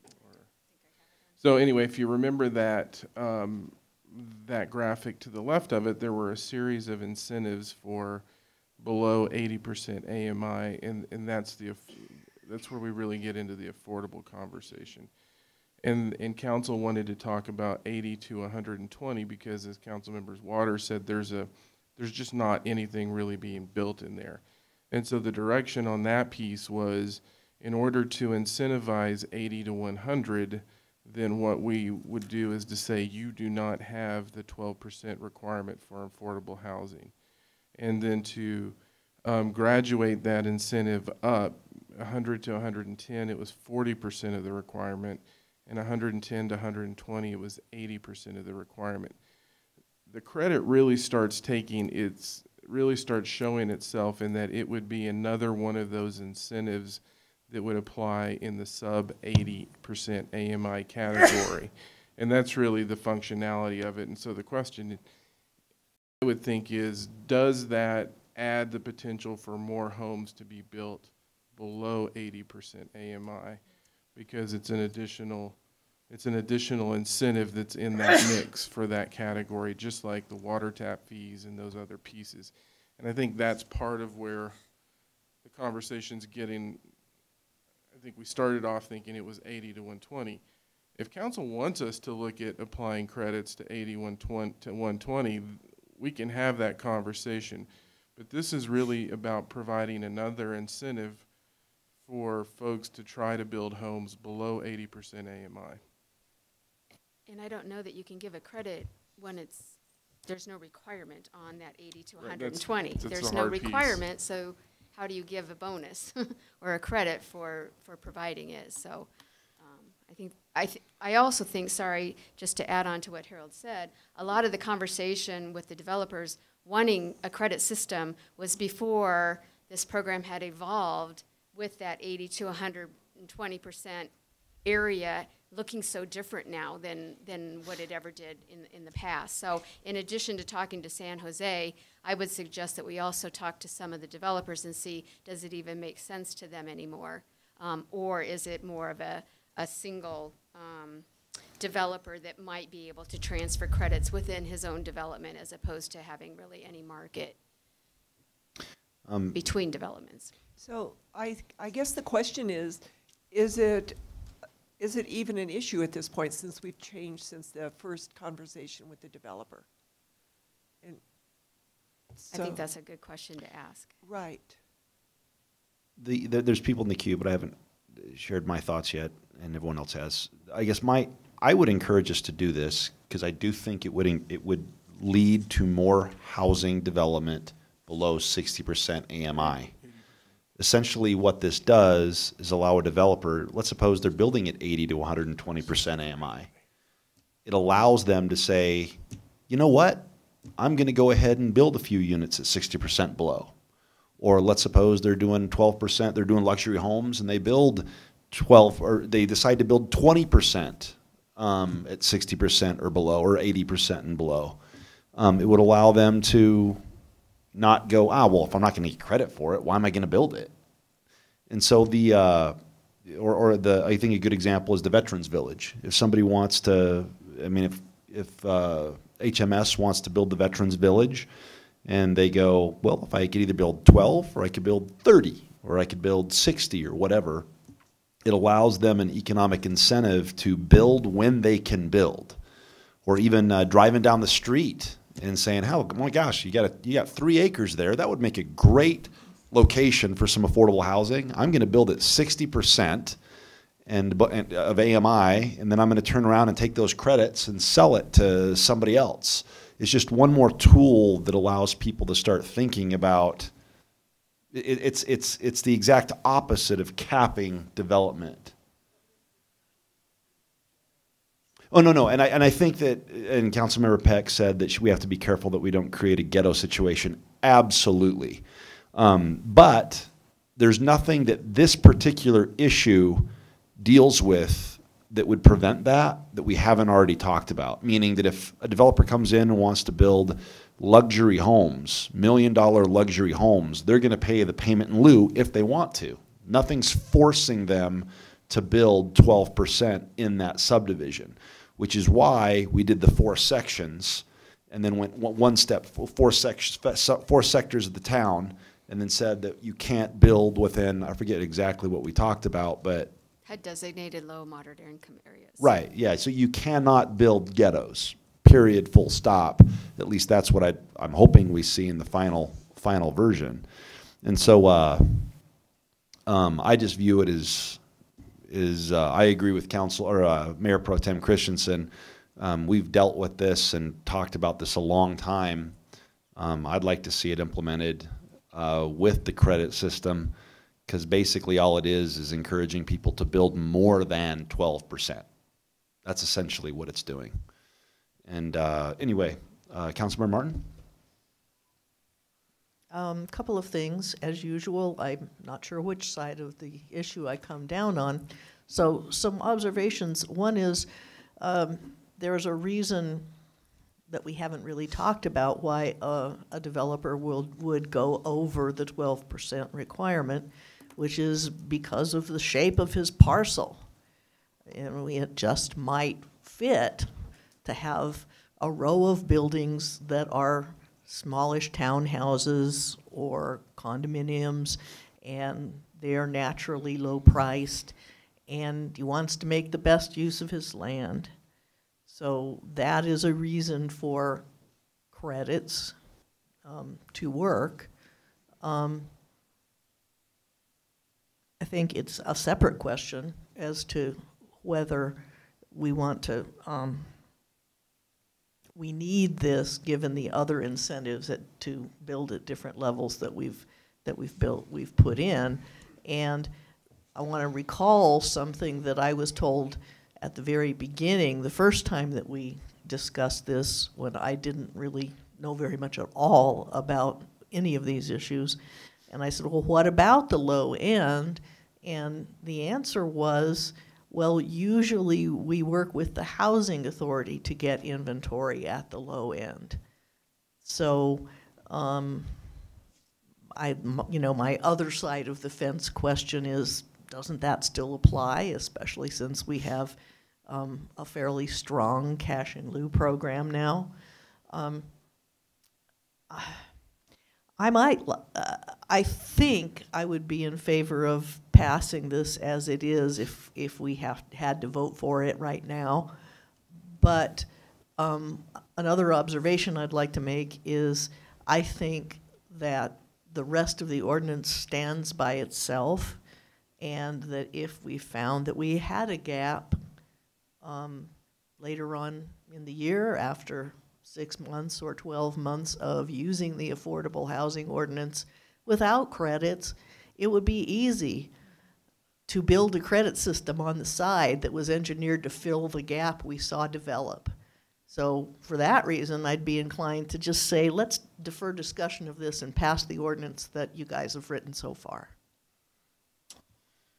Dr. Waters? Thank you, Mayor Bagley. As I recall, well, first of all, I want to acknowledge I've been away from this for 3 weeks, and I jumped right in there to where we wouldn't be giving credits for 80 to 120. So yes, let me just acknowledge I'm now coming back into this time zone. But if the objective is that if one of our objectives, which I think it is, to get more below the 80%, that's the objective we're talking about, and this helps with that, then I think we ought to push forward on it. So a couple of observations. One, I don't want to delay it either. But if San Jose is the only city council that took the time and was creative enough to get it right, then we ought to benefit from what they've learned. So gathering that information I still think is important, because the reason may be that a lot of councils haven't done it is because it's hard to figure out how to do it right. So as I recall, at the end of our last discussion, this was an add-on. It was like we could move forward.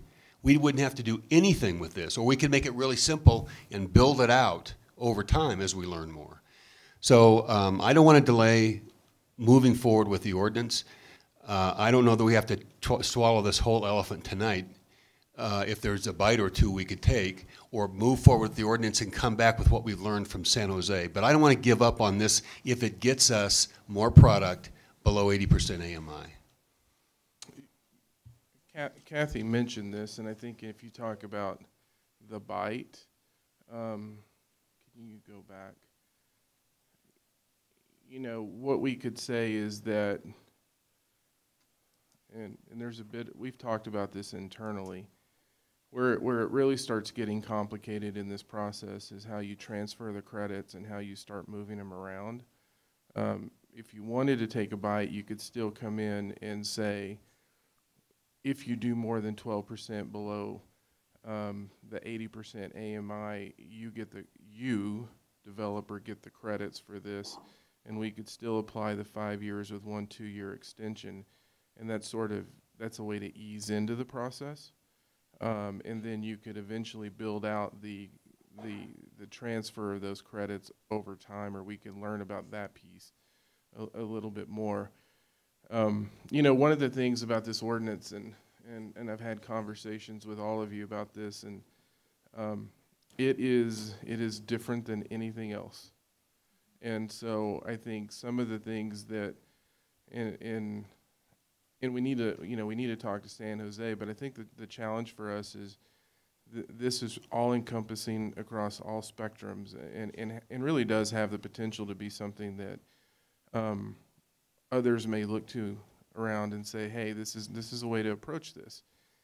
Makes it really hard for us to start saying, how do we think folks are going to react, because we have incentives built in, we have the 12%, we have, you know, the avoidance of the 12%, and those are things that, you know, when we say we have to evaluate this and bring the data forward to council, those are things we're going to be learning real time to see how is this performing. And I take everything back to those knobs. Those knobs are going to be things that we're going to be looking at, because the economy may change in one direction and we have to move the knobs the other direction. And so there is ways that we can slide into this. Or there are ways we can slide into this. Before I make my next comment, my question is, this is legal in nature, but I'm still stuck on how we can require 4 rent units to abide by this without calling it rent control. Excuse me, Mayor Bagley. There's an exception in the rent control statute for voluntary agreements. So you'll see when the ordinance becomes public that we've called out the possibility for voluntary agreements for rental units, not a requirement. The presumed way that rental units would meet their obligation under the inclusionary housing requirements would be through the fee in lieu. Potentially there could be off-site units, there could be land donation, just like for sale. But if the way that the developer wanted to meet the requirement was through keeping those units affordable long-term, clearly the only way we'd be able to ensure that is with a deed restriction, which we could do through a voluntary agreement. So could I build an apartment building and tell you, I don't want to participate in this program? No, at the very least, you'd have to pay the fee in lieu. So we should talk offline, but I'm arguing that that's not voluntary. So, I mean, I'm worried that by having rental apartments in this, it's just lining us up for something that we cannot do. So we can talk later, but that's my concern. Because, anyway. Mayor Pro Tem. The whole statewide preemption of local control by having ALEC, the American Legislative Exchange Committee, I believe it stands for, write model legislation all across the country and implement it on a statewide level doesn't necessarily mean that that will continue to be the case. That's the only reason we have any concern about rent control, and as Professor Kramer has told us, it's not an issue. There are many other places that Denver, I mean, many other cities within Colorado have this, and it has proven to not be a problem in the courts, that's my understanding. Is that right? Has your theory been proven? Or is it just really smart? Mayor Bagley, that's a high bar. I would say that it has been the practice in Colorado to allow for these voluntary agreements. It's hard to imagine what else the legislature might have been talking about in terms of voluntary agreements in order to restrict rents. Happy to have that discussion, but Mayor Pro Tem Christensen is right that other municipalities have been doing this. There are no published cases on the topic to my knowledge. Okay. All right, Councilmember Peck. Thank you. Kathy and Harold, I agree that this is a huge kind of pilot program that Longmont is jumping into. So I would be in favor of just doing the expiration of credits after 5 years with a 1-2 year extension possible for anything over 12%. Just as a leaping off point to see how that goes, and passing the rest of the inclusionary housing ordinance. Is that a motion? Yeah. Second. Any further dialogue and debate? Mayor Pro Tem?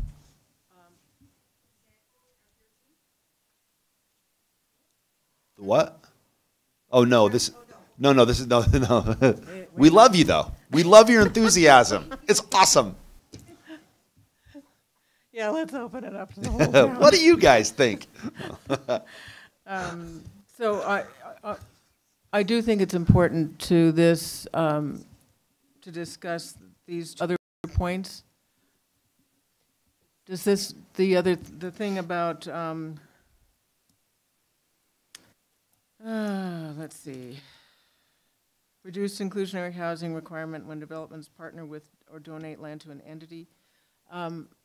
Is that part of this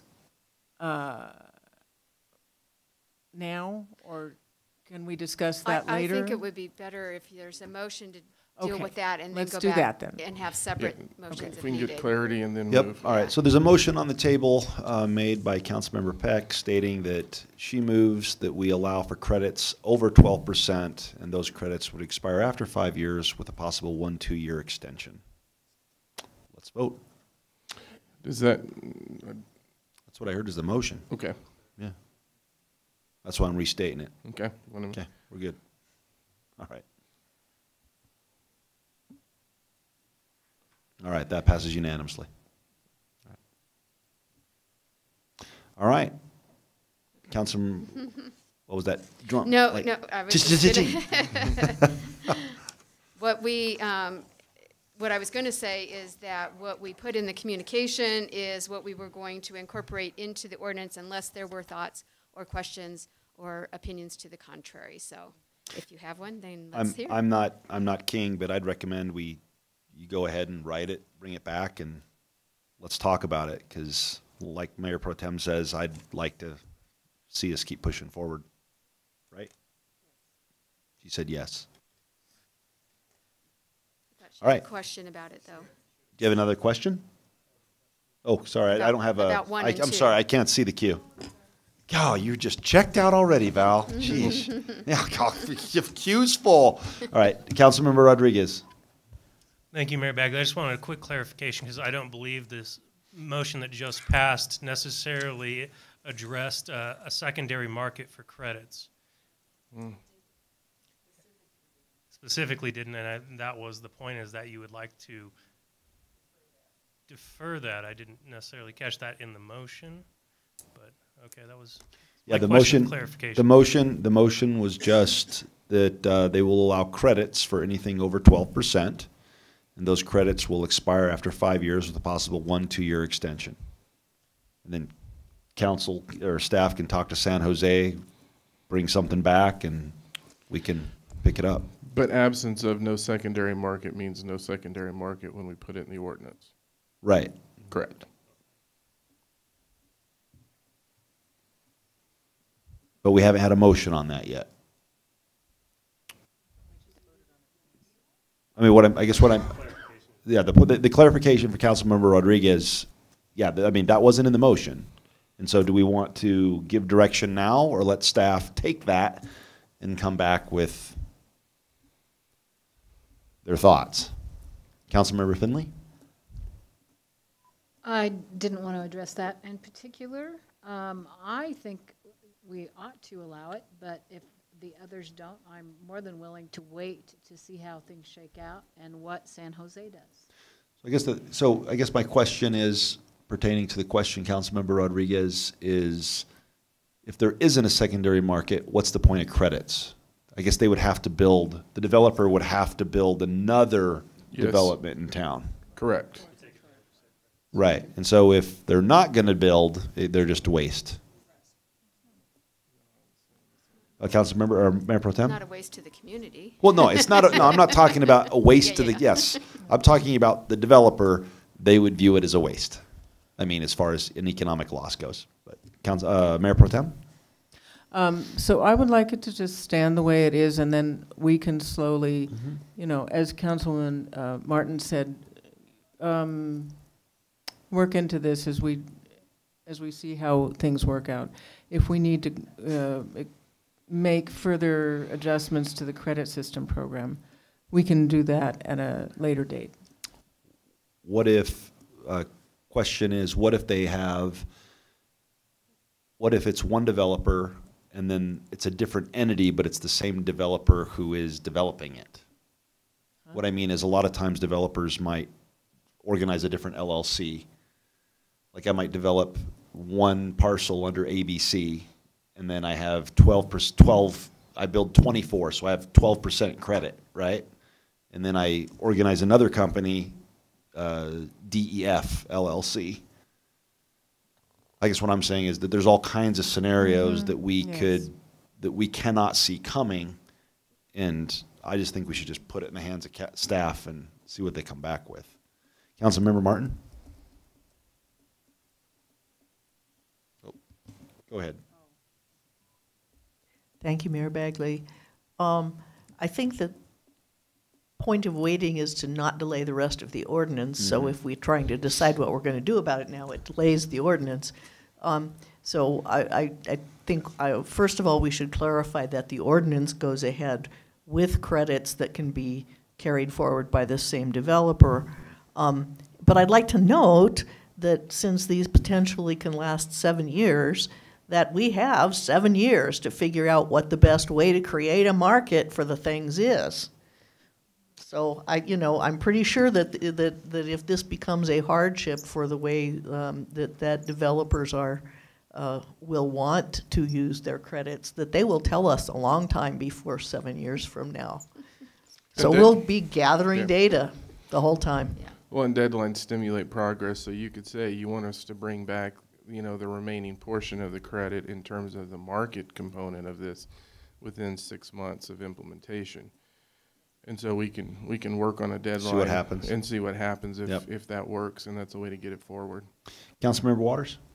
The motion on which we voted, which I think was a good motion, thanks for moving this forward, doesn't exclude for all time a secondary market. So if there's some brilliant insight you bring back from San Jose or anywhere else, the people who figured this out and here's the effects, we can add that.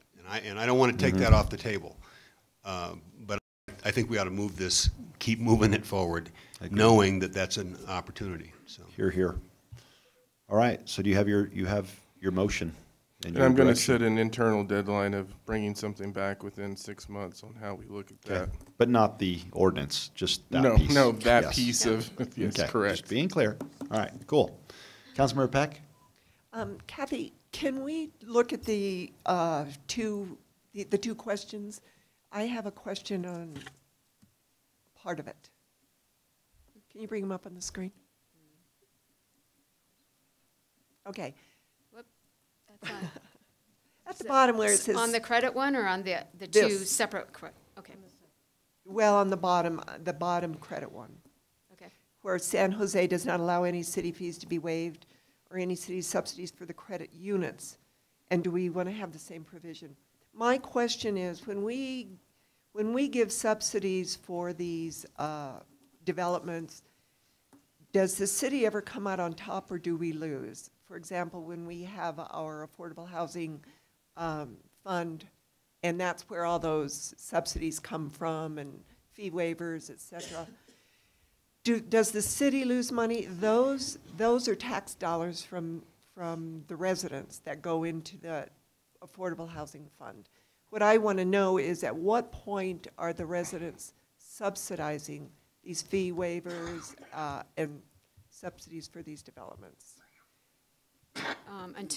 Unless and until we get payment in lieu from the developers, it's 100% subsidized by taxpayers, basically, with the $1 million transfer that's coming in. I mean, there's a small amount that's still left that was from the prior program with loans that have been made and are being repaid, but primary funding right now is the $1 million that's being transferred from the general fund. Can we, and this is a question for the future, can we, if that affordable housing fund gets really low, can we at some point tell developers we're not in the position to subsidize or waive fees? Because I would hate to see going back to the residents and saying we need more money for our affordable housing fund. That kind of defeats the purpose in a sense. So that's just for food for thought. Yes, we can, and yes, we have already done that when we were low, before we got the million, started getting the million. Okay, great. There were several developments. We told them we don't have the funds to be able to pay the fee offsets for water sewer. Oh, good. I'm glad we do that. Yeah. Thanks. All right, let's go on to the next item. 11B. I'm sorry. Yep. Oh, Mayor Pro Tem wants to discuss those issues. I don't know. I thought we'd already addressed it, but go ahead.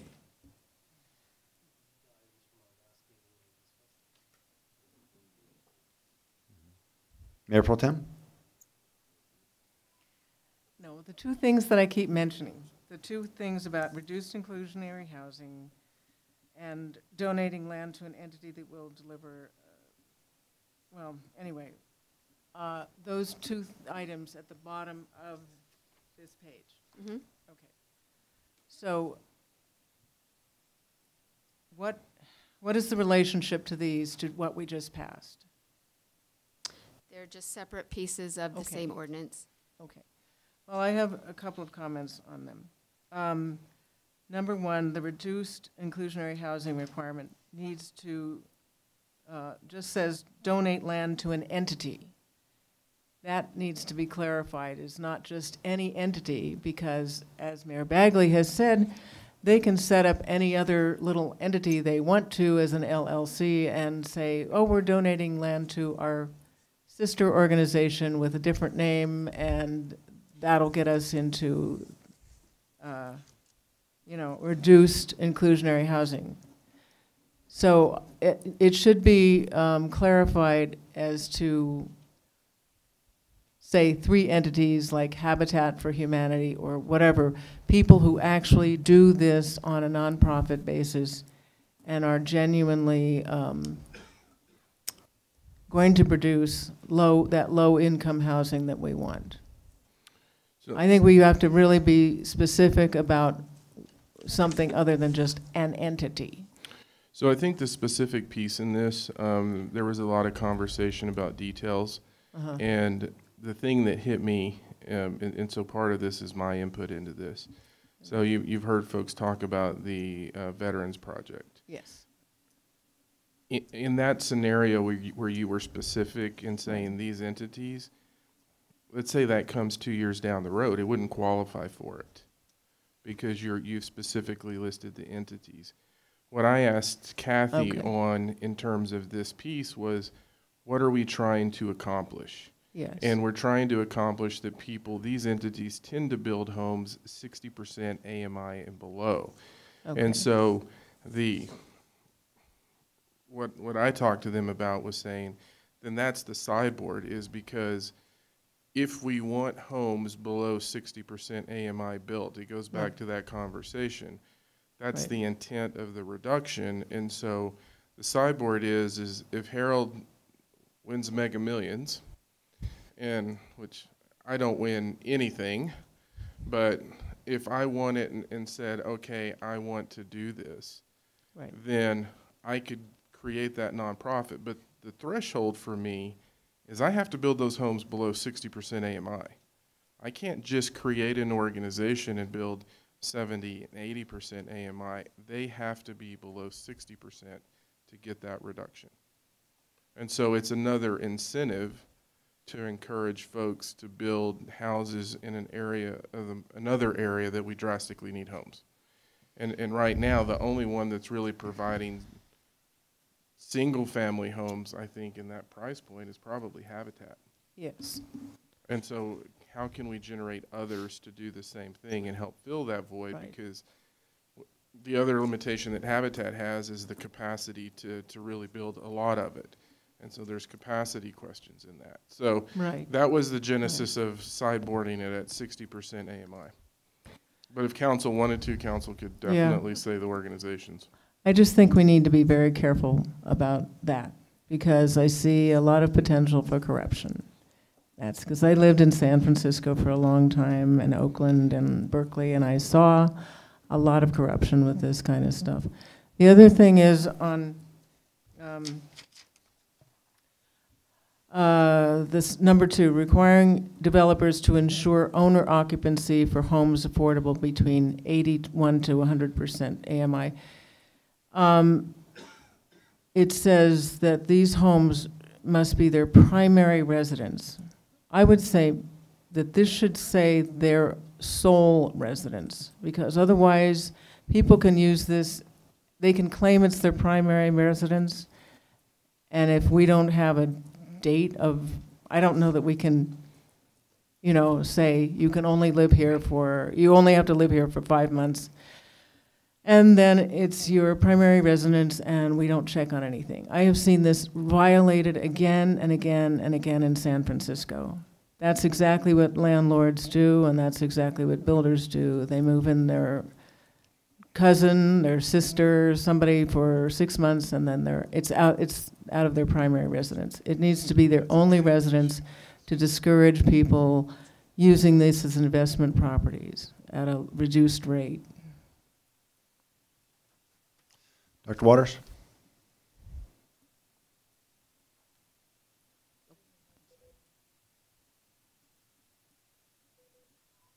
Thank you, Mayor Bagley. So I don't know what to do about that. I hadn't thought about sticking a relative in a place. I do like the idea of requiring owner occupancy. I'm not certain how to control for what Mayor Pro Tem's talking about, but that's a legitimate concern. My first comment was going to be on number one. It would be easy enough right off the top to designate Habitat as a qualified nonprofit, with the provision that additional nonprofits could be approved by council to avoid gaming the system. What you were talking about, Mayor, would sounded like an organization that would be gaming the system to donate from my for-profit to my nonprofit and then not do anything with it, right? So we could do that. The other question here is, donating the land is one thing. Donating the land on which homes can be built is something else. So how do we protect for that? That's another way to game it, right? I'm going to donate 6 acres of land that hasn't been developed. There's no infrastructure. Habitat's not going to be able to afford that. How do we avoid that? That's not allowed. It's going to be in the ordinance that it has to be buildable lots.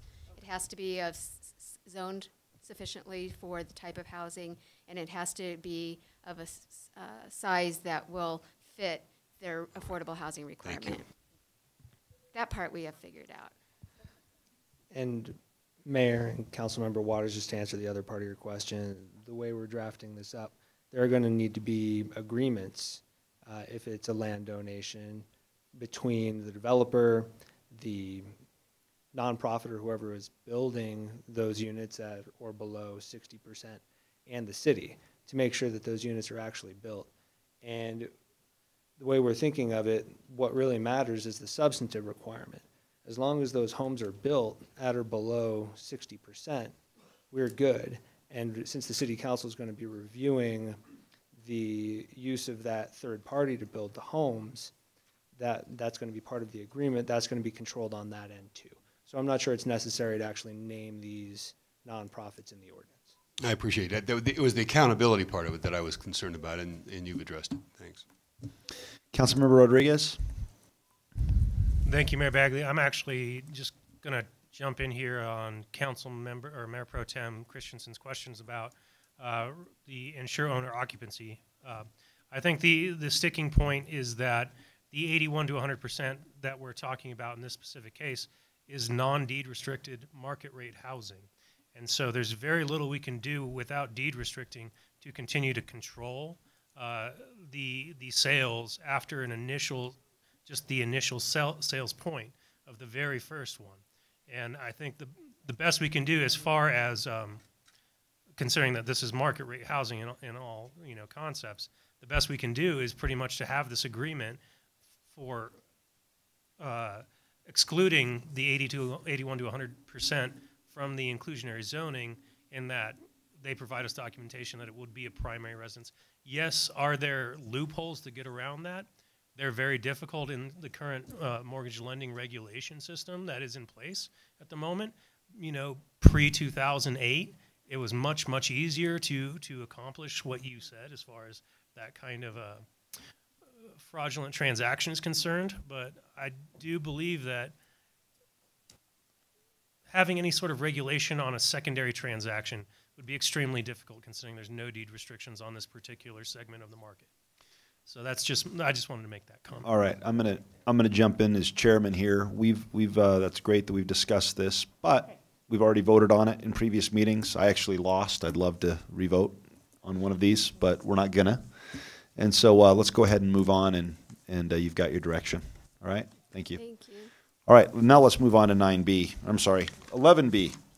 General Improvement District Number 1 mill levy resolution. Can we have a motion for recessing as the Longmont City Council and reconvening as the Board of Directors of the Longmont General Improvement District Number 1, please? Do we have a second? Second. All right, let's vote.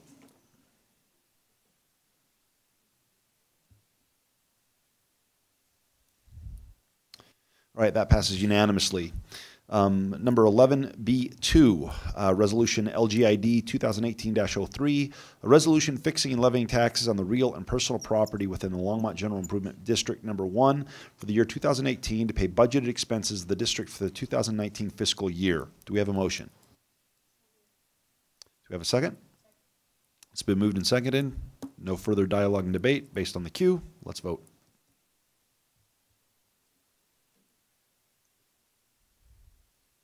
That passes unanimously. Do we have a motion to adjourn as the Board of Directors of the Longmont General Improvement District Number 1 and reconvene as the Longmont City Council? Do we have a second? And we do. Let's vote.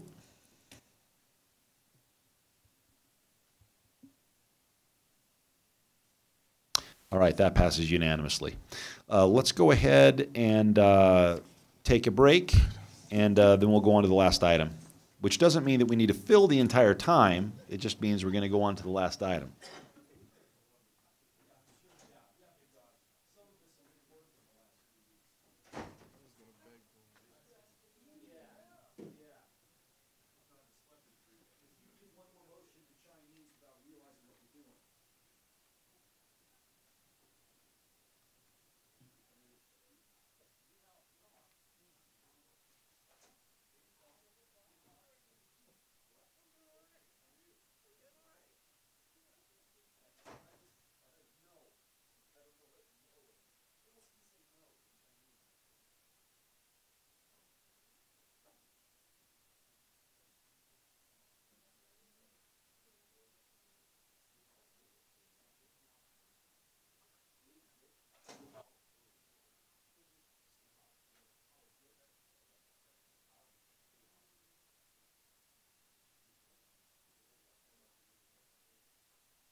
Okay, let's see if we can't hit my goal for when I want to go home. This meeting's adjourned. No, I'm just kidding. All right, let's go ahead and talk council work plan. I know that Dr. Waters is anxious to talk about this topic, as we all are. So, Mayor, Council, I'll go ahead and start this off. When we look at the motion that was made on this, it was about really the primary, I think, piece of the motion was about putting items in this related to things that we're doing, specific to the council members and the type of work that they can do in terms of supporting these initiatives. And so if you look at the document, and I am having crazy issues today, we went through and used the form that you all talked about, and then when we broke the work plan down into the goals and we put projects that we're working on within the organization that specifically support the goals, you see all the red writing. And basically that is where I took that information and put things together, suggestions, and I want to stress suggestions for the council in terms of what you all want to do and the type of roles that you can play in this process. I don't really want to go over all of these individually. I think what we wanted to do is see what council thought about these suggested roles and then feedback on the plan so that if we need to make changes, we can do that, or if there's other roles that you see yourself playing in this, we can add that to the document and then just get your overall, is this kind of what you were looking for, and if so, what do we need to do? So I will turn that conversation over to you all. Dr. Waters, why don't you go ahead and start for us? Well, my first question was, how do you want to go through this? First of all, thanks for getting this pulled together, and I'm mindful of putting you in a position to start assigning tasks or names of council members to tasks and timelines. Mm-hmm. The intent wasn't to put you in that kind of a bind. My wording back 3 weeks ago or a month ago was specific in terms of what your best thinking is about what we can do, not additional, items on your work plan, mm-hmm. right? So in that moment, the mayor suggested that it would be appropriate to come up with a list of things you might want to stop doing, and I still think that's a good idea, but. What I didn't say at the time, my intent wasn't to add to your list; it was to add to ours. Correct. So, there are of the possible roles, there are specific potential activities that could be either assigned or accepted by council members. And I'm not certain, Mayor Bagley or other council members, how you think about doing this. I look at this and think. Gosh, the idea of working with the Longmont Community Foundation to create the Longmont plan so that every 3-year-old in Longmont has a 529 plan created for them with some deposit in it is a worthy objective, which would, by the way, kids with a college fund, no matter how much money's in it, are 4 times more likely to go to college than kids without. So in terms of what we want to do in terms of motivating kids, that's a good first start, and it wouldn't cost us or the city $1 to work with the Community Foundation to do this. Communities all over the country have done it. But that's an example of one that however we want to go about saying, yeah, I'll take that on, or somebody else take that on. The idea of the language in here about creating either the council volunteering to mentor or creating opportunities for staff to mentor. That's a policy option, right? Correct. I'd like to see that on our list of topics to come back. And how do we work with you to create opportunities for release time for city staff to be working, whether it's in a preschool program or some other aspect of the education environment. Along with that, with the Bright Eyes Coalition, on some scheduled basis, what would a best practices symposium look like? Not just in terms of what preschool folks are doing, but what's the research on high quality early learning programs, and what degree does that reflect in these programs, and what could be learned here to incorporate going forward? Those are all things that we could take leadership on, and I think should. I'm looking at just goal A1. So Mayor Bagley or other council members, any thoughts about who would like to take on some aspect of this? I know people have busy schedules. Is there any, what are your thoughts about how we move this from a set of possible responsibilities to, yep, I'll take that on and I'll put a timeline on it and I'll be accountable to bring back to this council or to invite the council. I'm speaking generally, the I, because this could be any one of us, to bring back to the council or engage the council to work collaboratively on tasks that would come out of these. I don't know. I guess since the question was involved the word mayor at some point, I guess my thought is, on one hand, well, I'll go ahead and run the meeting if you want. Yeah. No. I'm looking at the only person. I'm looking at the queue here, right? I'm like, Mayor Pro Tem, do you have a comment on that? Well, for instance, the possible council rules. I think we could all volunteer to read at the mayor's book club. That would be a great idea. We could publicize that more. I'm not sure how, but and also maybe put a little more effort into or be supportive of the library's little libraries, which have kids' books in them. Some of them do. I think we can all volunteer for this. I also think that I think probably Councilwoman Finley remembers this. We talked about 2 years ago putting up a volunteer list, because this isn't just us. I mean, this is our vision and work plan, but it's a community. This is a community thing that is required. Putting up a volunteer list outside city, when they sign up for coming to speak, they can also sign up for volunteer activities. Remember talking about that? Yeah, but we never really did that. But we could, because some of these things are very good to involve the community in as well as ourselves. But I'd be happy to read at the book club. You know, I think we can all volunteer for some of these things. We should all make it a point to volunteer for at least one of each of these objectives that we have. Councilmember Martin.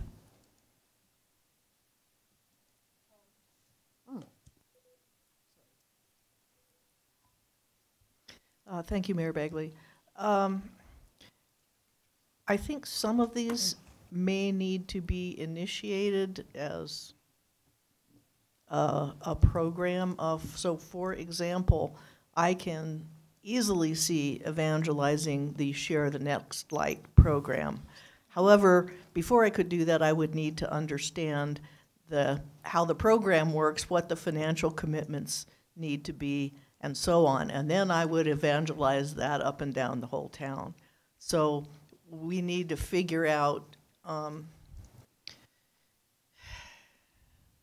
how that program would involve public figures as volunteers of one point or another. It's really easy to figure out how to read for the mayor's book club.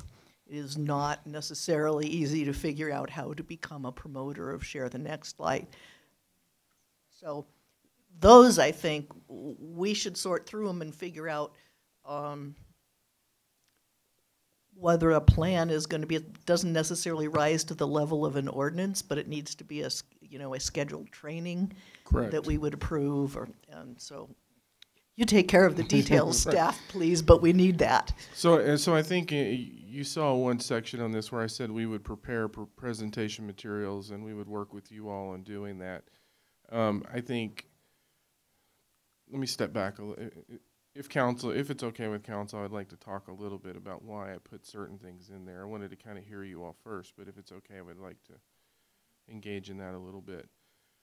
One of the things that we know, these are huge issues for communities, and communities across. Sorry, I'm going to eat this microphone. So these are significant issues for a community, and you know, as I've been talking with staff and looking at these, communities have been trying to make a difference in these issues for years. And much of what I put in here in terms of where council can really help us is, I indicated, you know, gathering support from the private sector to help funding initiatives, engaging neighborhood associations, and really bringing the community together, because Harold's perspective is that to really change and shift the needle on this one, it's not something that council can do alone. It's not something that the staff can do alone. We need the community to come together, and a large part of this is really that leadership role in evangelizing this. But at the same time, when we're moving through this, is leading by example as an organization. Councilmember Waters talked to me a little bit about the volunteering opportunities.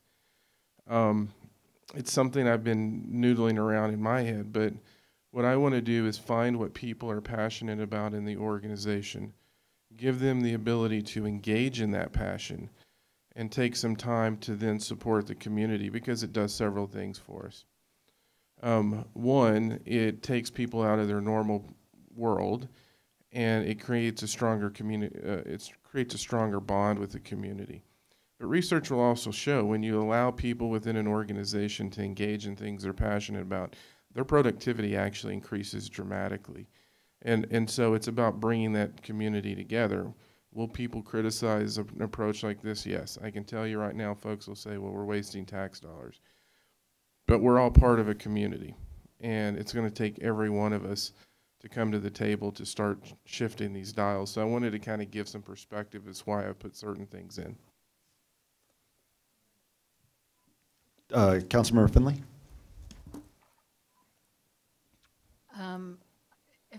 In looking at possible council roles on this first one here, I would be more than happy to have the conversation with the Longmont Community Foundation about creating a college fund, because I'm hoping to meet with him this week anyway, so I can begin that conversation. I'd be happy to do that. I guess, oh, sorry, Councilmember Peck? Thank you, Mayor Bagley.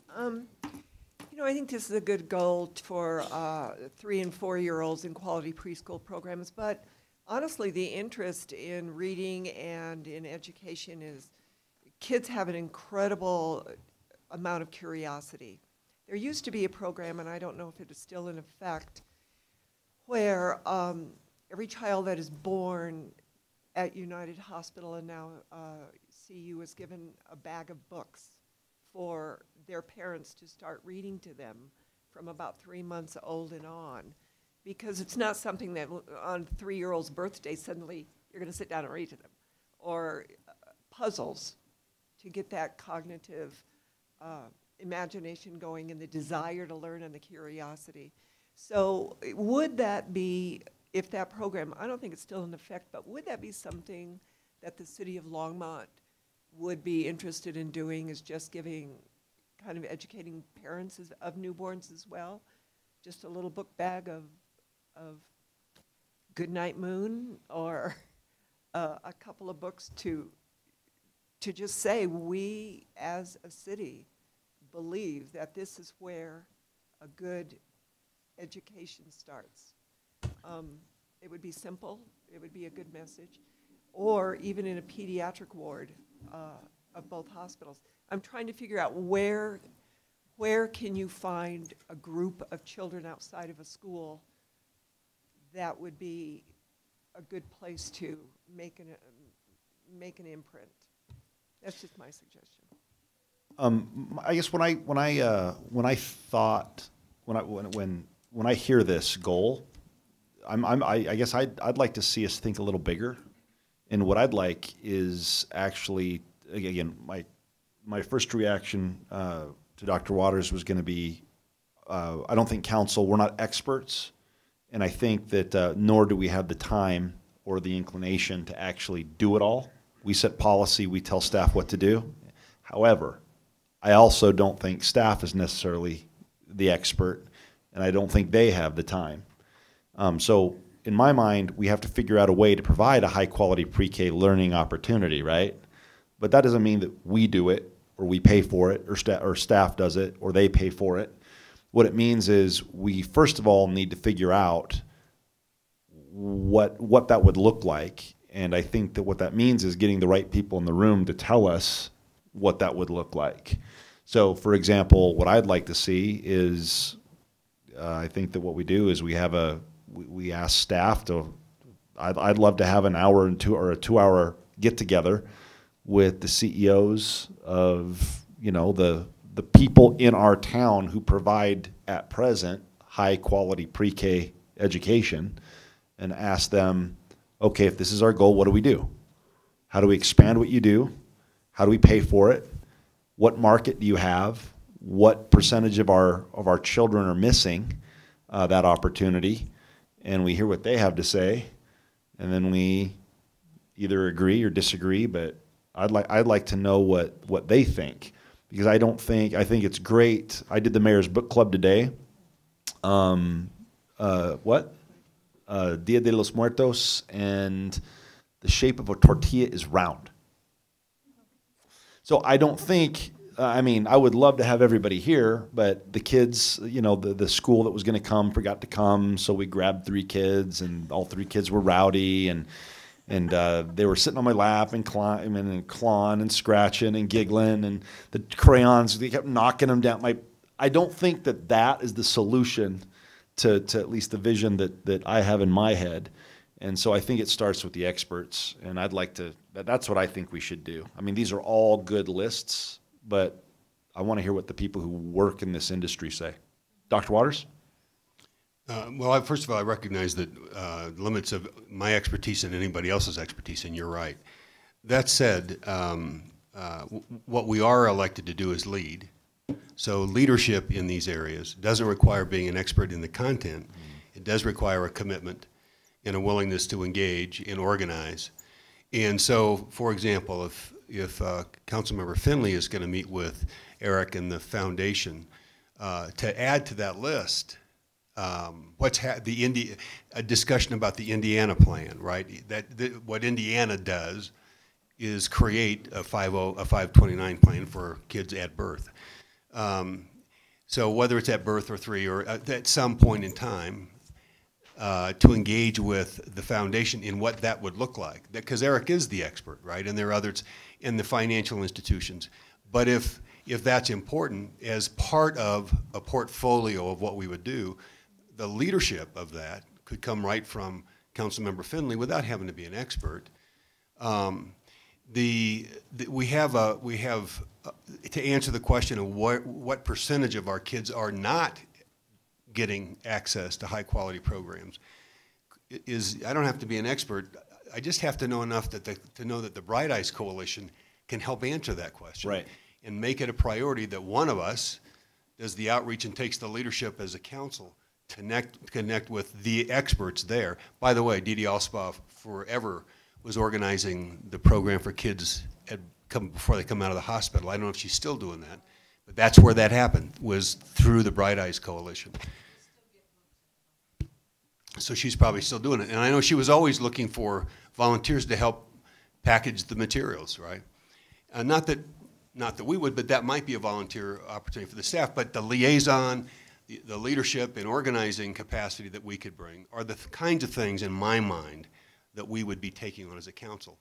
And saying, yep, I'm gonna build my own little timeline around whatever I might take on and keep the council informed and be clear on what we're trying to accomplish. Not actually to build on some of the good work that's already going on, but to expand reach and to own some progress, some contribution we're going to make to those as a council, and hold ourselves accountable for it. So, just for example, on answering the question, what's the scale that we would need to address to make certain that all of our kids have access? I'll take that on. I'll reach out to Bright Eyes and see what data we can get. We're going to have to work with the school district to do that, as well as the early childhood providers. And I don't know how to answer that question, but the follow-on is going to be some strategy I would think, to reach out to the chamber to say, what does the campaign look like that would generate scholarships for preschoolers, right, from the private sector, to make certain all of our kids have access. Like, I don't need a lot of imagination to figure out how to connect those two dots and take a leadership role in doing it. Here. Mayor Pro Tem? I would suggest that since we're all going to well, I don't know, some of us are going to NLC. There is a national advocacy group or something, constituency group, or, you know, one of those groups for early childhood education. And that would be good for one of us to go to, because then we have a way to connect on a permanent basis all across the country with people who are doing this. And Sarah Levison did this, and we got a lot of money through this for grants and things like this for early childhood education. I know Bob Smith from the school board has been a great advocate all these years for early childhood education, meaning that, as Councilwoman Peck said, from birth to 3 is actually incredibly important, especially for low-income children who typically at 3 have half the words that upper middle class and wealthy children have. And so encouraging people, particularly among non-English speakers, to, even if you're speaking in your own language, talk to your children, sing to your children, read to your children. That kind of encouragement, which costs really nothing to do, is something that would go a long way and prepare people for pre-K, 3 and 4-year-olds, because if you can get people to sing to their children and read to them when they're babies and little kids, it's a hugely important, gives them a hugely important advantage for the rest of their lives. Councilmember Martin? Thank you, Mayor Bagley. I think the situation that we have here is that some of the lists of actions, to me, are starting in the middle. And it's one thing if we have a program already going on that, that the action would be continue this or expand this by 20%, and then a council associated activity might be evangelize this program for donors so that we can expand it by 20% or whatever. But most of the time, since really the city of Longmont is not too much in the business of early childhood education, the objectives should be research the state of the art, identify a program to implement, find ways that Longmont can fund the implementation of such a program, and then set objectives that are appropriate to the program, rather than putting in performance goals that are just numeric, that don't necessarily apply directly to the program.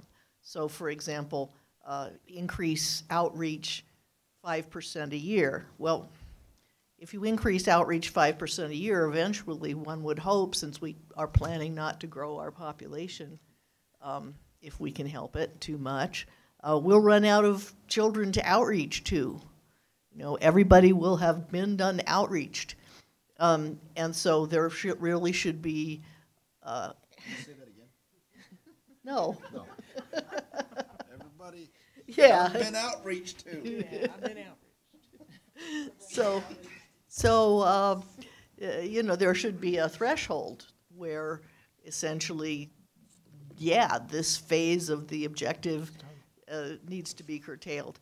And it's very hard to write those goals until you have done what in a project management sense, and probably Sandy, for example, is familiar with these in a technical sense.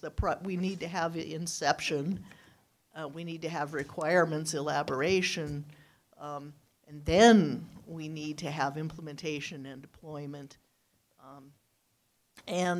I don't think these actions have gone through that process. But I think the city, if it's real, if what we're doing, and I think that the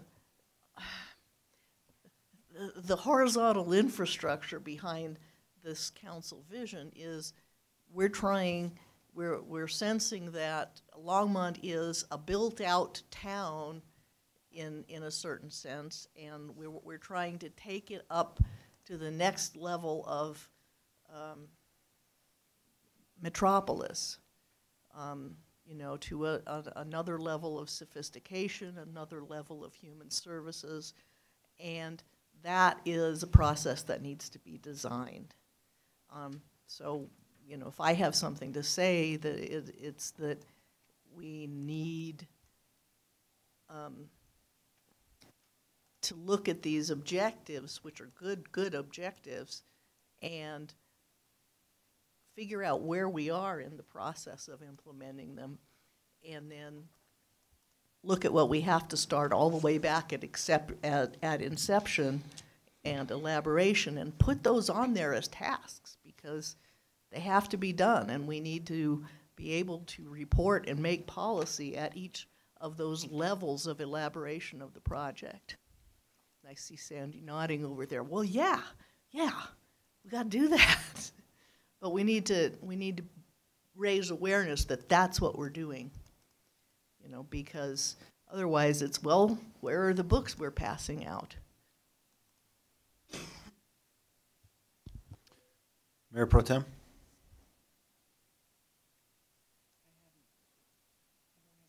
Okay. I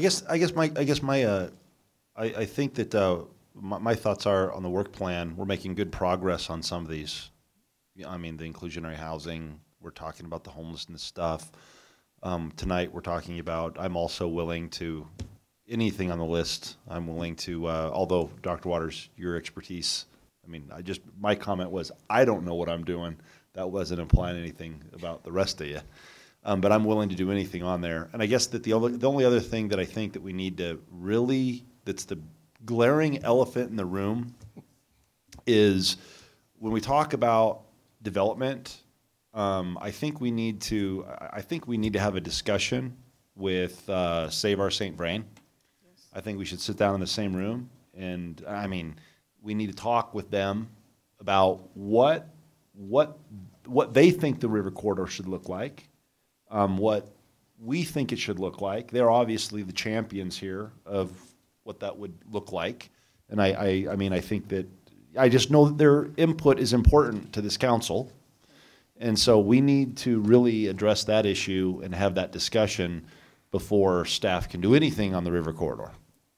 And so I think that should happen soon. Dr. Waters? Push it again. It sounds to me like you're taking on leadership for Goal B2 then. Goal B2? Yeah. But I would love to. I don't think they'll talk to me, though. Seriously, I don't think they would. Well, but I think that we need to. But they'll talk to us. No, they talk to you. But so I would have to call, and they would have to respond. And I would love to talk to them, but they won't return. I'm all in with you on what you just suggested.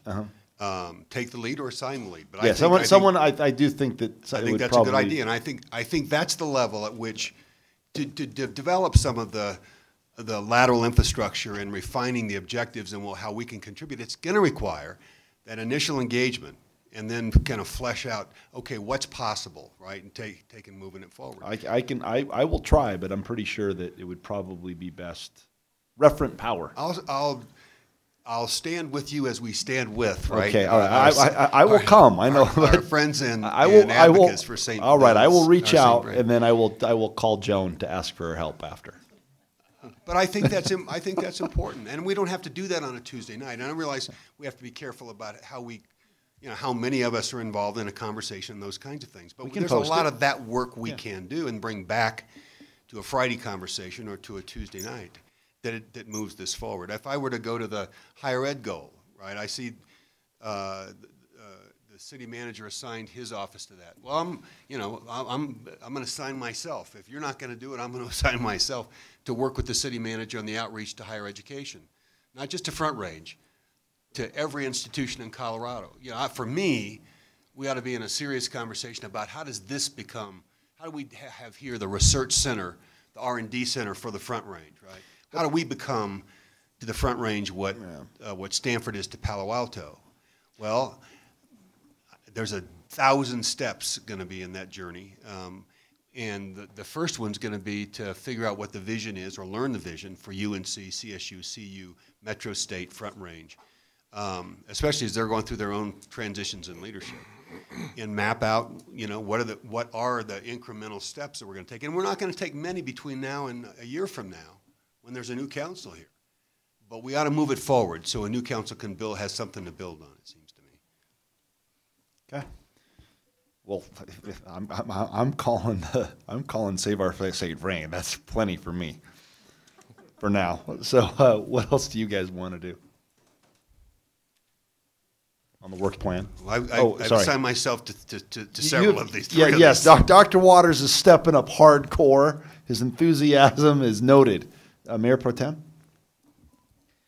Well, I think we can all, you know, we all have our different areas of expertise and our different areas of interest, and I think we should all sort of say, you know, contact Harold and Sandy and say what we'd like to participate on. We could put that in the, you know.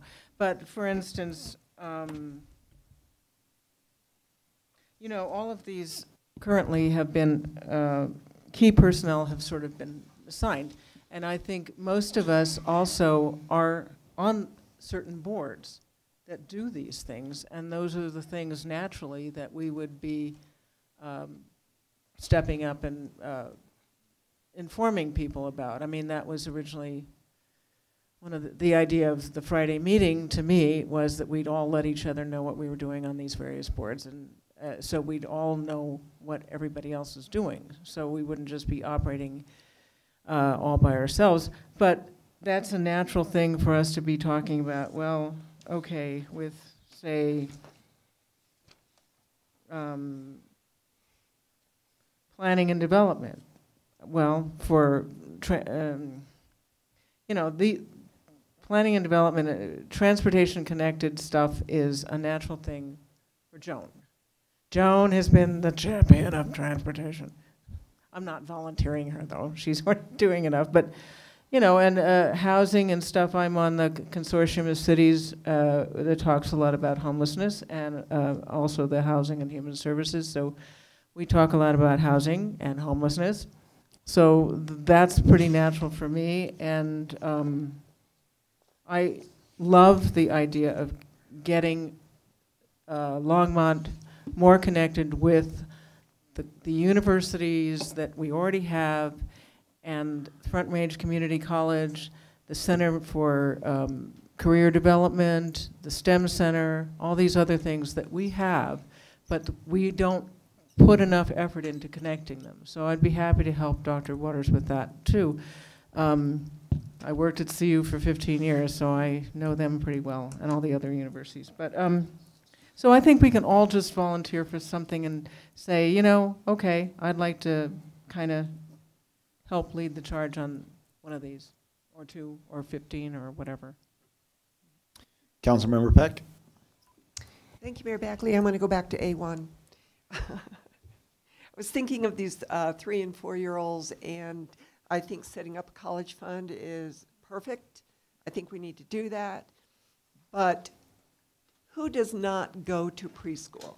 It is the socioeconomic and racially biased families and children that do not go. It isn't really the children we have to get to, but the parents.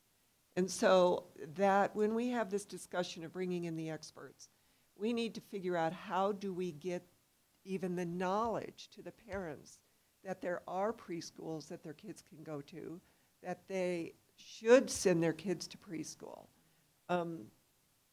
Because I just envision this college fund of the kids who are already in preschool because their parents can afford it and they understand it and they're educated to begin with. They will be the ones that will be pulling down those dollars to go to college. Not the, if we haven't made a huge effort to get into the socioeconomic part of our society, we're not really doing anything different except for giving dollars to people who can already afford it.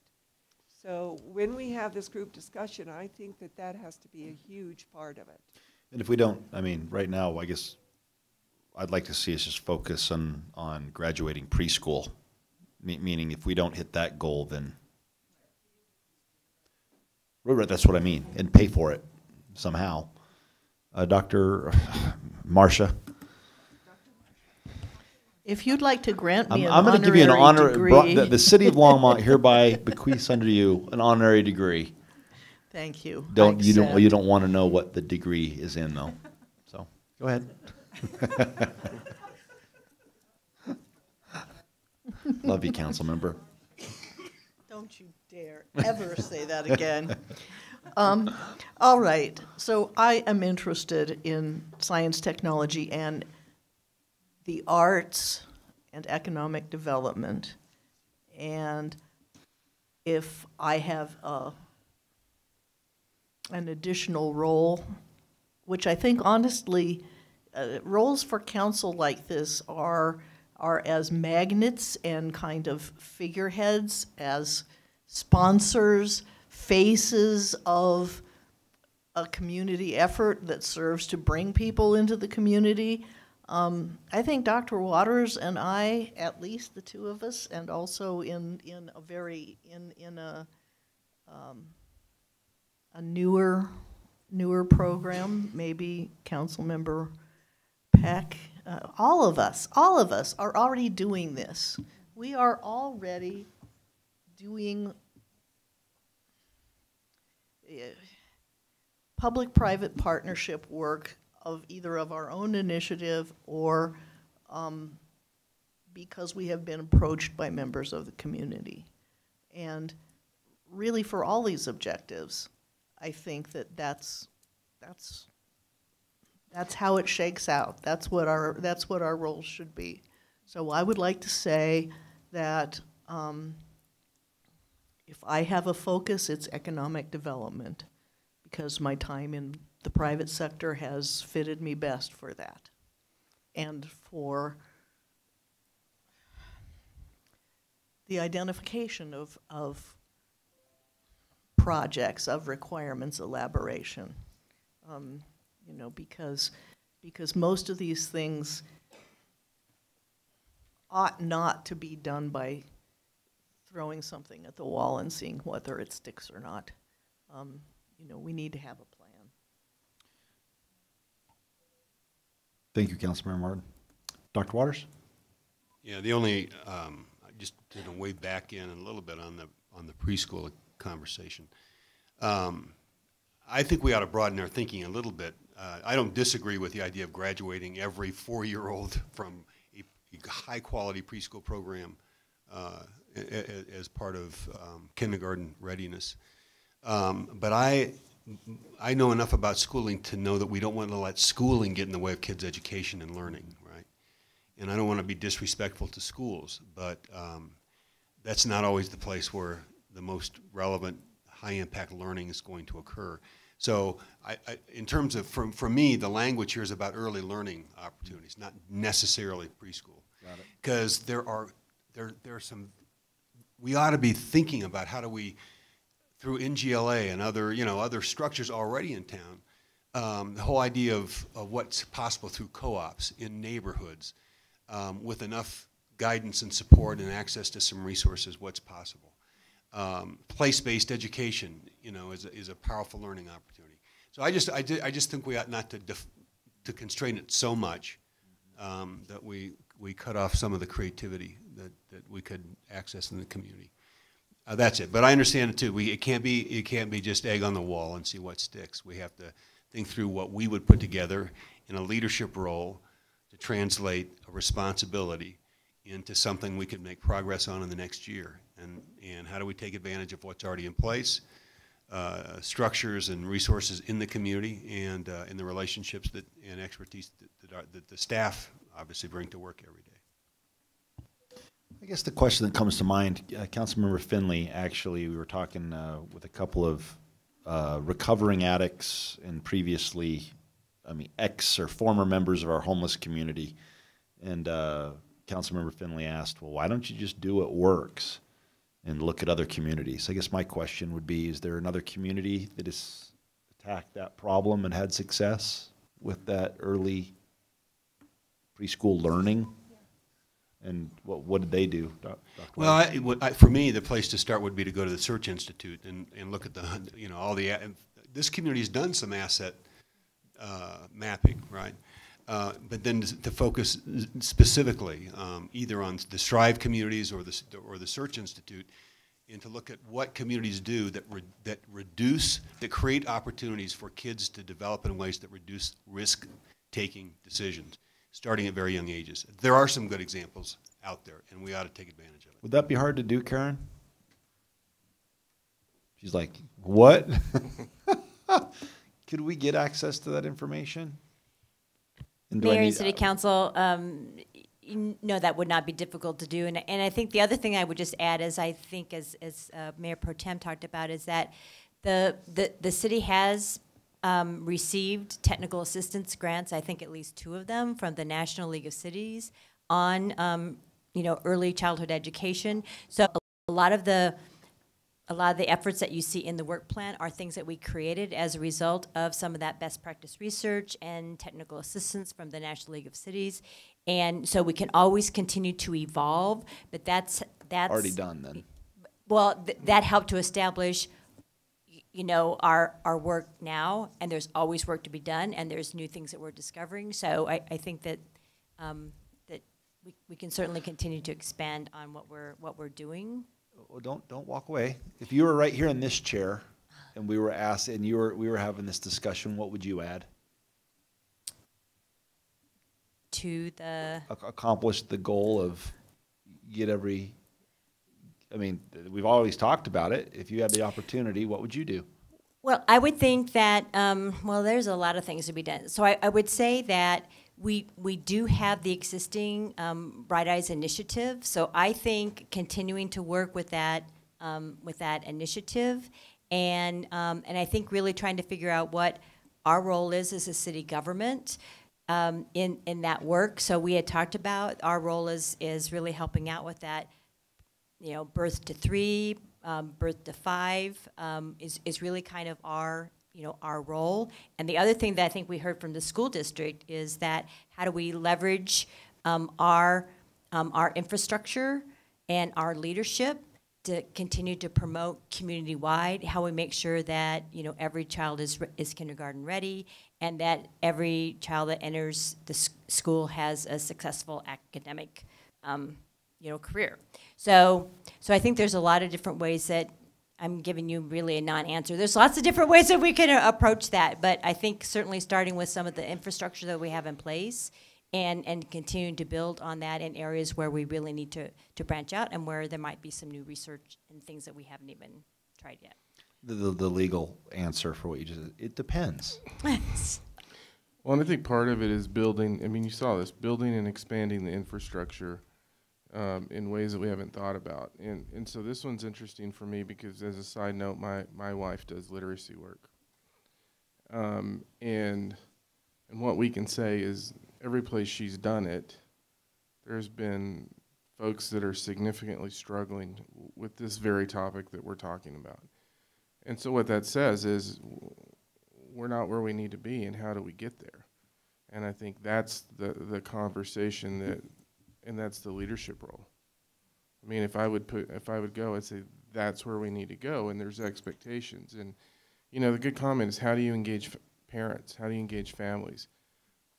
I kind of said this in there, you've got to engage the employers, because sometimes we don't touch them. A lot of folks are working 2 jobs. They come in from one job, they go to another job, they go to bed, they're taking their time with their families. But employers can communicate with them and say, hey, here are these programs, and then how do they participate in these programs? I think that's part of this conversation. Councilmember Martin? Thank you, Mayor Bagley. I think where you started in this last discussion, which is, well, first, go look and see if there are examples in other cities, is what I was driving at when I said you need to define the problem, you need to go through a project inception, which means doing stuff like finding other examples. It means inventorying your assets. It means inventorying your gaps. And we shouldn't be doing it here on an item-specific basis.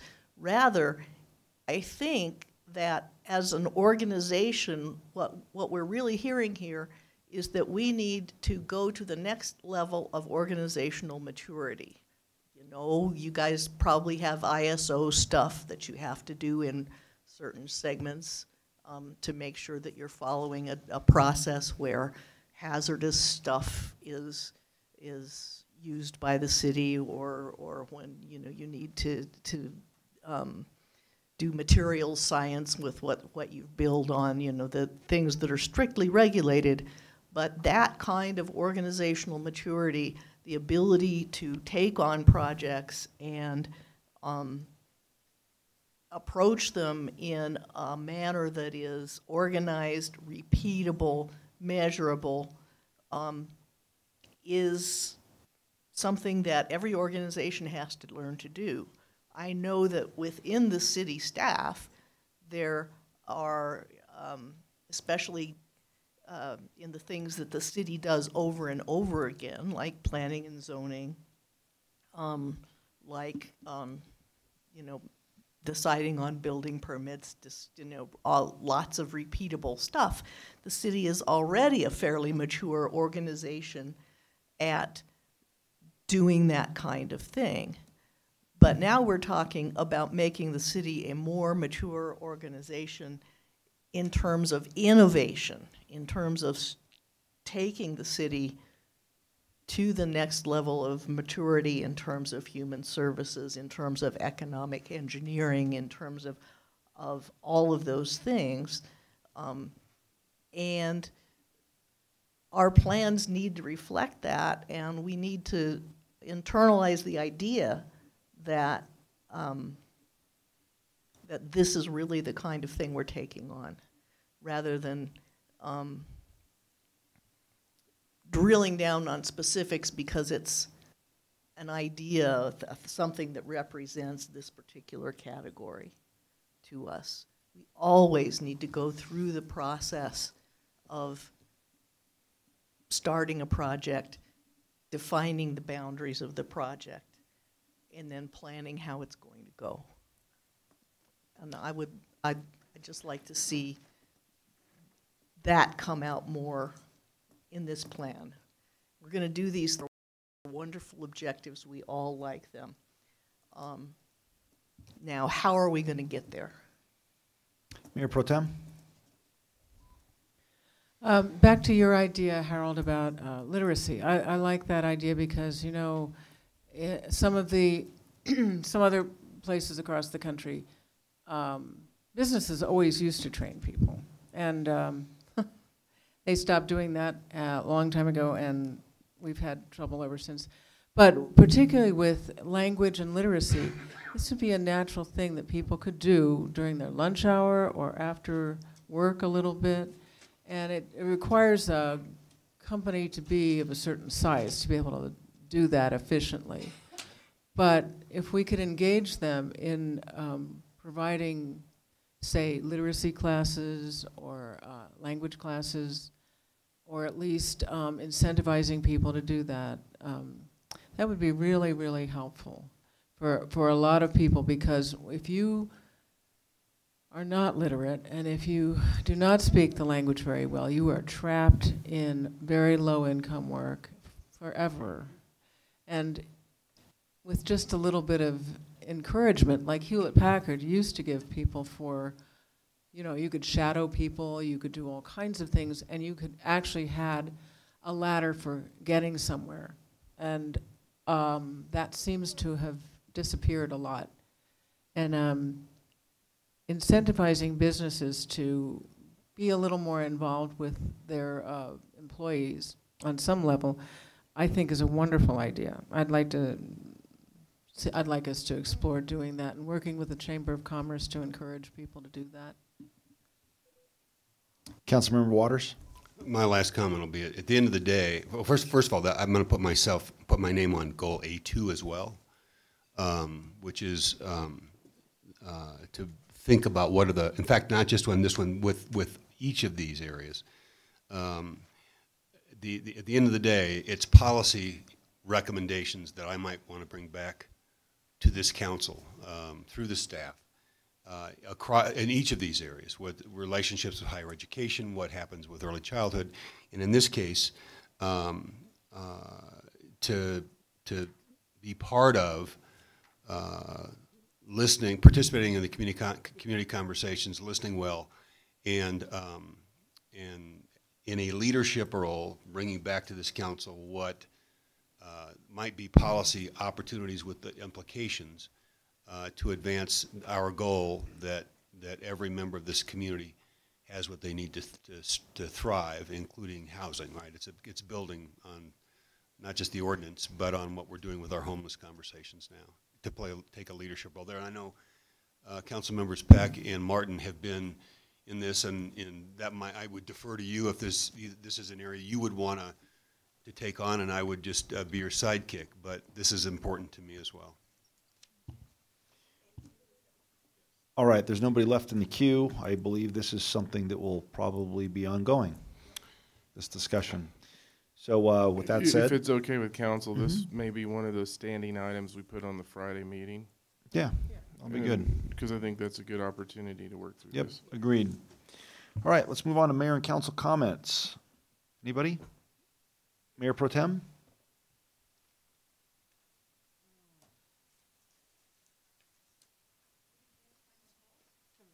Let's go with Councilmember Peck, and then we'll come back. Thank you. Actually, you're right. Sorry. Is there a final call? Anyone here want to come up and? All right, come on up. Let's go with that. Forgot it was a regular session. In regard to Karen's comment about what was the word they were going to do with the communication transmissions, like encode them. I think first, or encrypt them. Yes.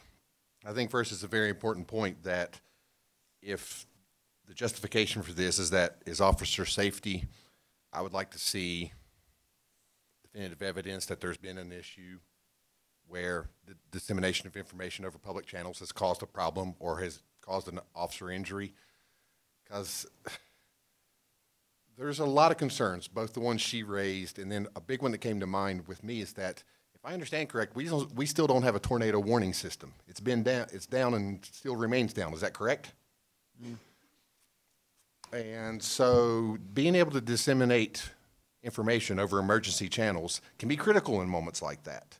I, for one, I'm an avid outdoorsman. I spend often days on backcountry hikes, and I always carry an emergency and weather radio with me. And to decrypt emergency emergency communications, I would, before considering such a move, I would strongly suggest examining the justifications, the need, the benefits over that, and how that outweighs keeping the public in the dark or the media in the dark on such issues. It could be a life or death situation in some instances, and I just wanted to back Karen up on that. One more issue. I don't have an opinion about the noise with the airport issue, but I have been to Mile High skydiving. I recently did my AFF Level 1, what's called Accelerated Free Fall Level 1 course, and the level of safety and the commitment to safety that they showed was exceptional. It was as good a training as I could ask for to do it. So this particular situation that happened this week is real odd, that someone as experienced as that diver was to be that far away from the drop zone. I would wait for the FAA investigation, because something is not normal about this one. There was an instance at Zephyr Hills, Florida, where I first did my first tandem jumping, called Skydive City in Zephyr Hills, Florida, where They had a similar instance, very experienced, landed a long way away. Chute was never pulled. Come to find out, the gentleman did it commit suicide. So just before anyone makes any assumptions about Mile House Skydive, I would want to see the information on that, just like I want to see the information about a need to encrypt emergency communications. And I saw your letter, the joint letter to municipalities in regard to the oil and gas. You know, I'm talking about a month ago that you guys submitted, and that's a good job. I think that this municipal coalition is your best possible strategy left available to you. Thanks. Thank you, sir. Who wants to go next?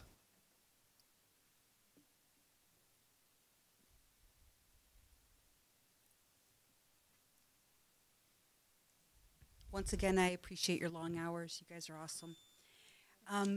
I don't think it matters so much what we teach the kids. It matters to excite them about learning. And I know you guys have a full plate and long hours and too much going on. Why don't you invite somebody like the Coles Children Museum, and the kids could climb in there and touch things and feel things, and they get excited about science and math and counting and art and all the other things. So I think bring in a specialist for that. And I think instead of looking around and going, what did other people do, and maybe we should follow, we have to be leaders. We could come up with ideas on our own, and we should be the community that other people follow our model and go, wow, Longmont's doing this great thing. We should try what Longmont's doing. So that would apply to both teaching the kids and whatever we decide to do to help the homeless move forward. But I wanted to mention about the Habitat for Humanity. They have a beautiful program, and they do great stuff. I'm not taking anything away from Habitat for Humanity, but their program requires that you make $7,200 per month, and it requires that you can pay $2,400 per month as a mortgage payment. I think if you have $7,200 per month, you're not poor. There are people on disability and SSI, and they make $750 a month, $9,000 a year. That's me. So that's poor. I know there has to be a way with either tiny home communities, not ghetto junky looking stuff. They should be masonry, and they should not be on wheels, but people should have some sort of pride in maybe a rent to own type of thing. I'm talking about the people on the very low end, not the people that already make big bucks. I don't think they need to be subsidized, much like the contractors. If they're going to be building all these things, they don't necessarily need to be subsidized, unless they're going to be a rental for 5 years, at least 5 years, because they're going to profit on the sales.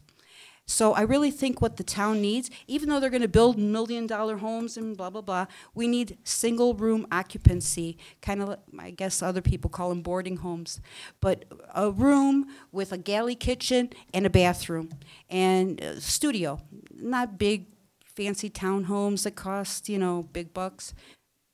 Single room occupancy, much like a motel room, but simple and plain and affordable.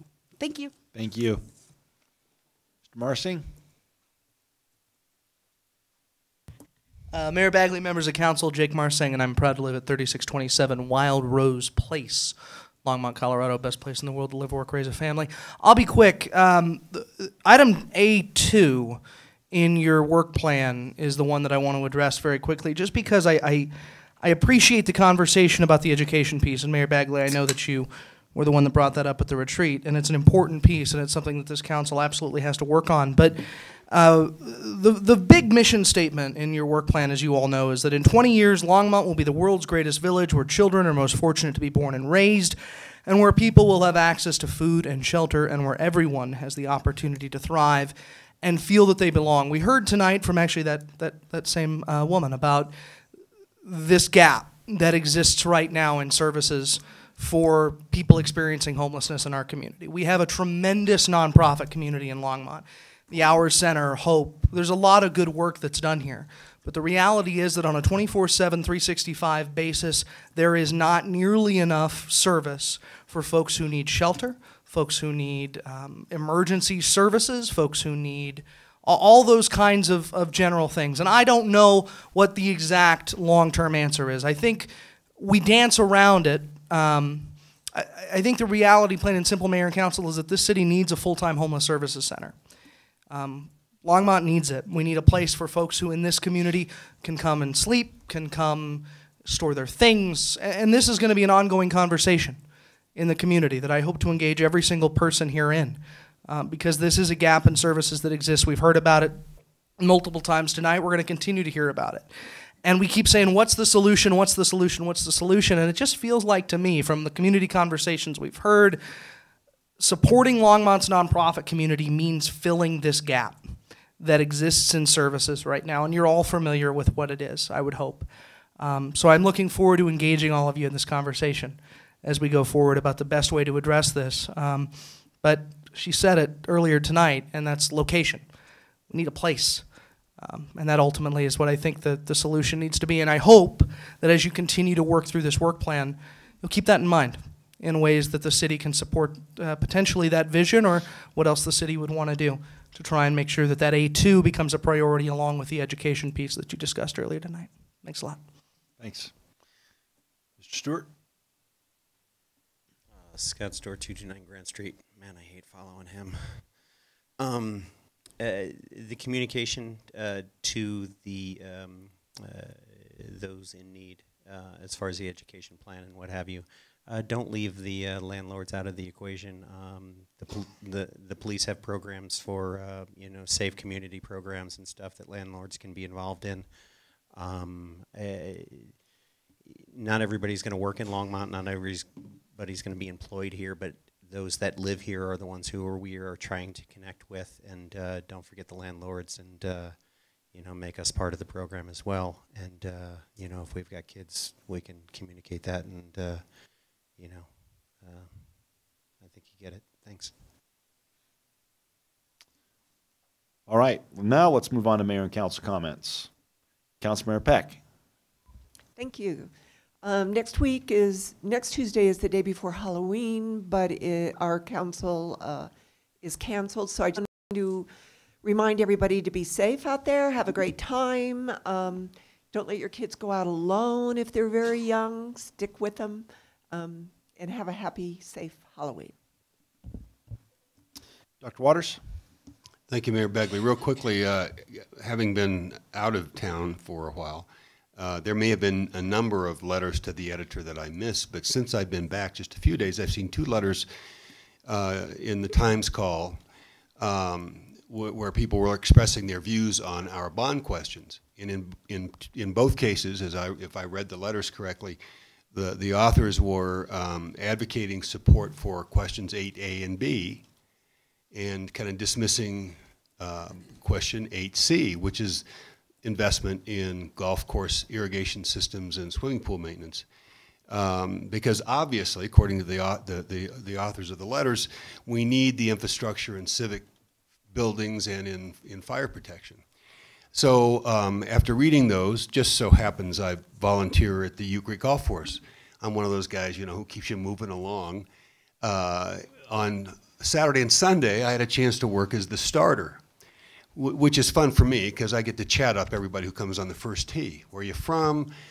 How many times you play this golf course? So I know something about everybody on the golf course. And I will tell you on Saturday and Sunday, which were 2 perfect golf days, at least half the people who teed off on that golf course were from Laramie, Fort Collins, Greeley, Aurora, Green Valley Ranch, within a 75-mile radius, at least half of them. Not one of them said they were in town because of our civic buildings. Not one of them were in town because of our, not that they don't appreciate fire protection, but they weren't here because of our fire departments and what we're going to do with fire stations. They were here because of golf courses. And it occurred to me in that very moment how many people might have been at Sandstone Ranch or somewhere on a bike path or somewhere else in this community enjoying the amenities and buying lunch on the way in or the way out, contributing to our economy because of those assets. I'm not dismissing questions A and B. I'm just saying the one question on that has the potential to increase economic activity in this community is 8C. To underinvest in that would be the worst outcome of this election. So I would have said that earlier when somebody might have been listening, but this is the only place in the agenda to say it. So I hope the newspaper, somebody picks that up and makes the point that one's going to drive more commerce in this community than anything else on that ballot, 8C. Thanks, Dr. Waters. Councilmember Finley.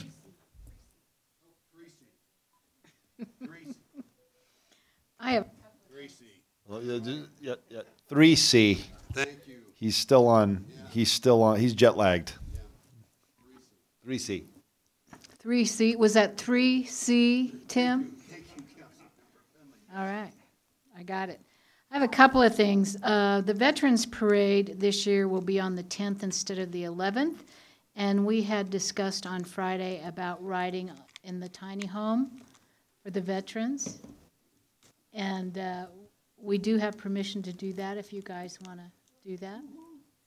So in the tiny home? In the tiny home. How will we be seen? We'll be hiding in the tiny home. Just hiding in there? Yeah. It's gonna be called the clown. Yeah. Actually, we'll be the last thing in the parade because there'll be a little ceremony at the stands where some people are going to give some money and that sort of thing. So it'll be kind of cool. So I hope I see all of you there. Also wanted to, I used to do Business of the Week every week, and we just started going so late that I didn't, but it's not 11 o'clock yet. So my Business of the Week this week is Baskin Robbins. They've moved to Ward 3 at 18th and Hover, and they have a drive-through, which is awesome. So stop by Baskin Robbins at their new location at 18th and Hover.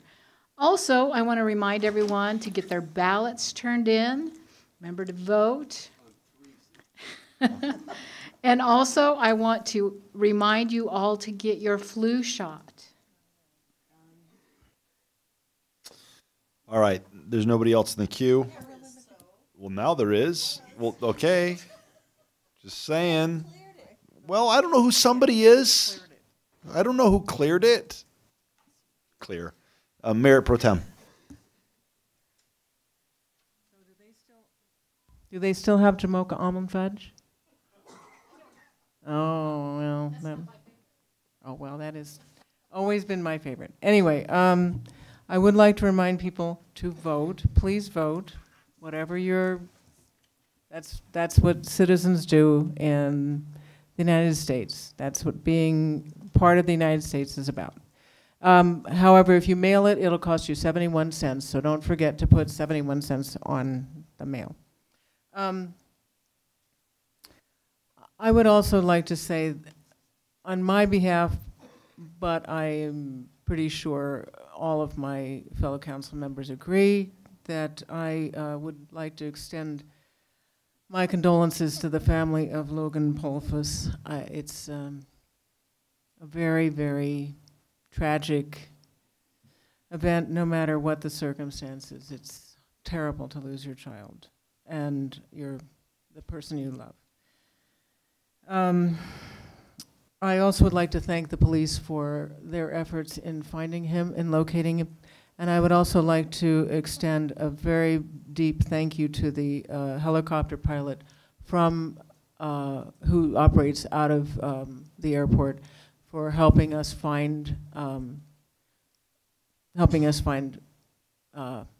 body. So thank you very much to all those people, and don't forget to vote.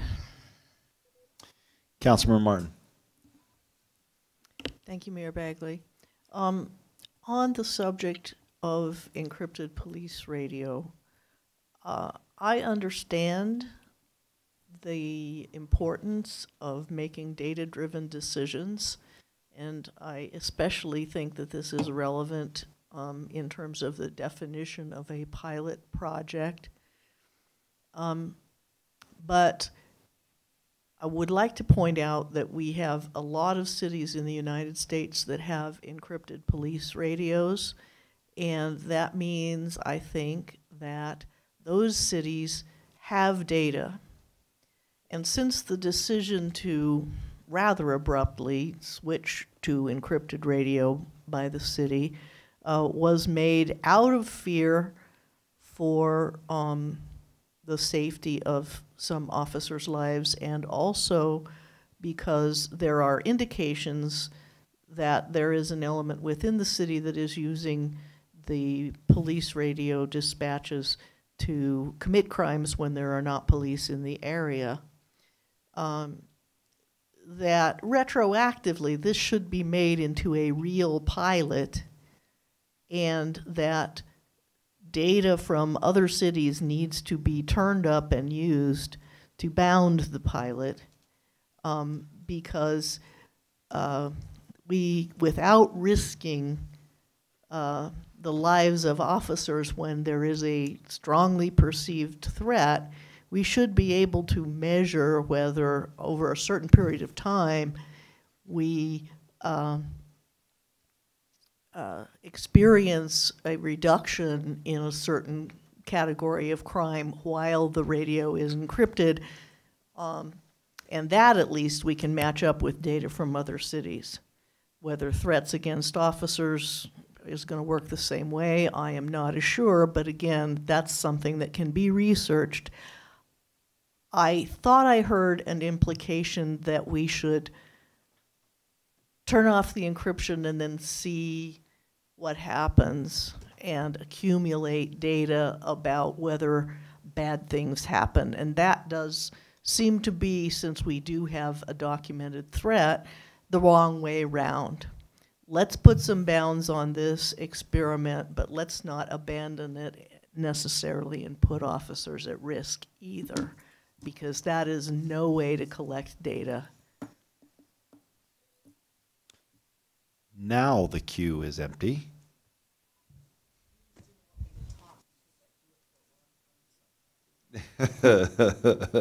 No. That's not why I didn't want you to talk. No, just kidding. All right. Well, tonight, welcome back, Dr. Waters. Welcome back, everybody, every week.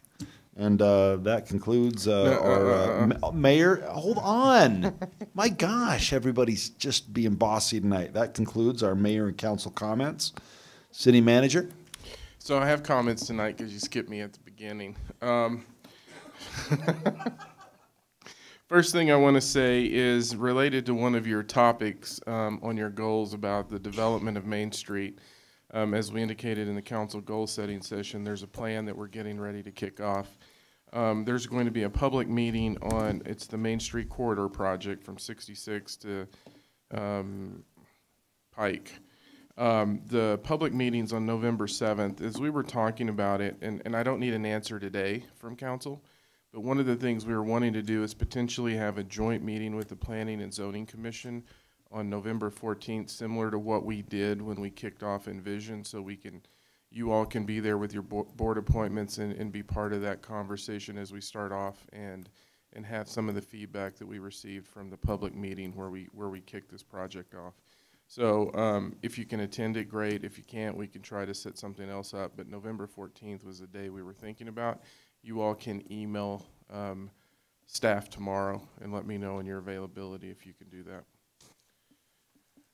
Second issue, the TAB board, they had a board member that is, based on their bylaws, the board may vote to recommend to council that a member may be dismissed upon missing 3 successive meetings. They had one member miss 4. The individual, and so what we can do is, if council's okay, we can put that item on agenda for you to ratify their vote and then place that on the or as one of the positions that we need to fill in the next process. But we needed to talk to you today because timing's for Valerie to publicize it's going to be an issue for us based on when the meetings are held. It's already been put, right, so if is council okay with us posting that position and putting this on a consent agenda item to bring forward? On another one that time got away from me on, based on everything we've been working on, related to the Platte River Power Board, there's a meeting on Thursday, and I needed to bring that to council, and I wanted to place Susan in that role for right now. And so I need to put that on an agenda item, but if council's okay, I can send her to that meeting on Thursday. We can carpool. Okay. Sure. Pardon? Oh, Susan Weisskopf. Yep. Anything else? All right. Observe. Mr. May? Mayor and Council, I wanted to express my appreciation and congratulations to the city clerk. I mean, I've worked with her for 9.5 years, and I don't know a more dedicated, hardworking, caring, level-headed employee in the city, and it has been a pleasure working with her.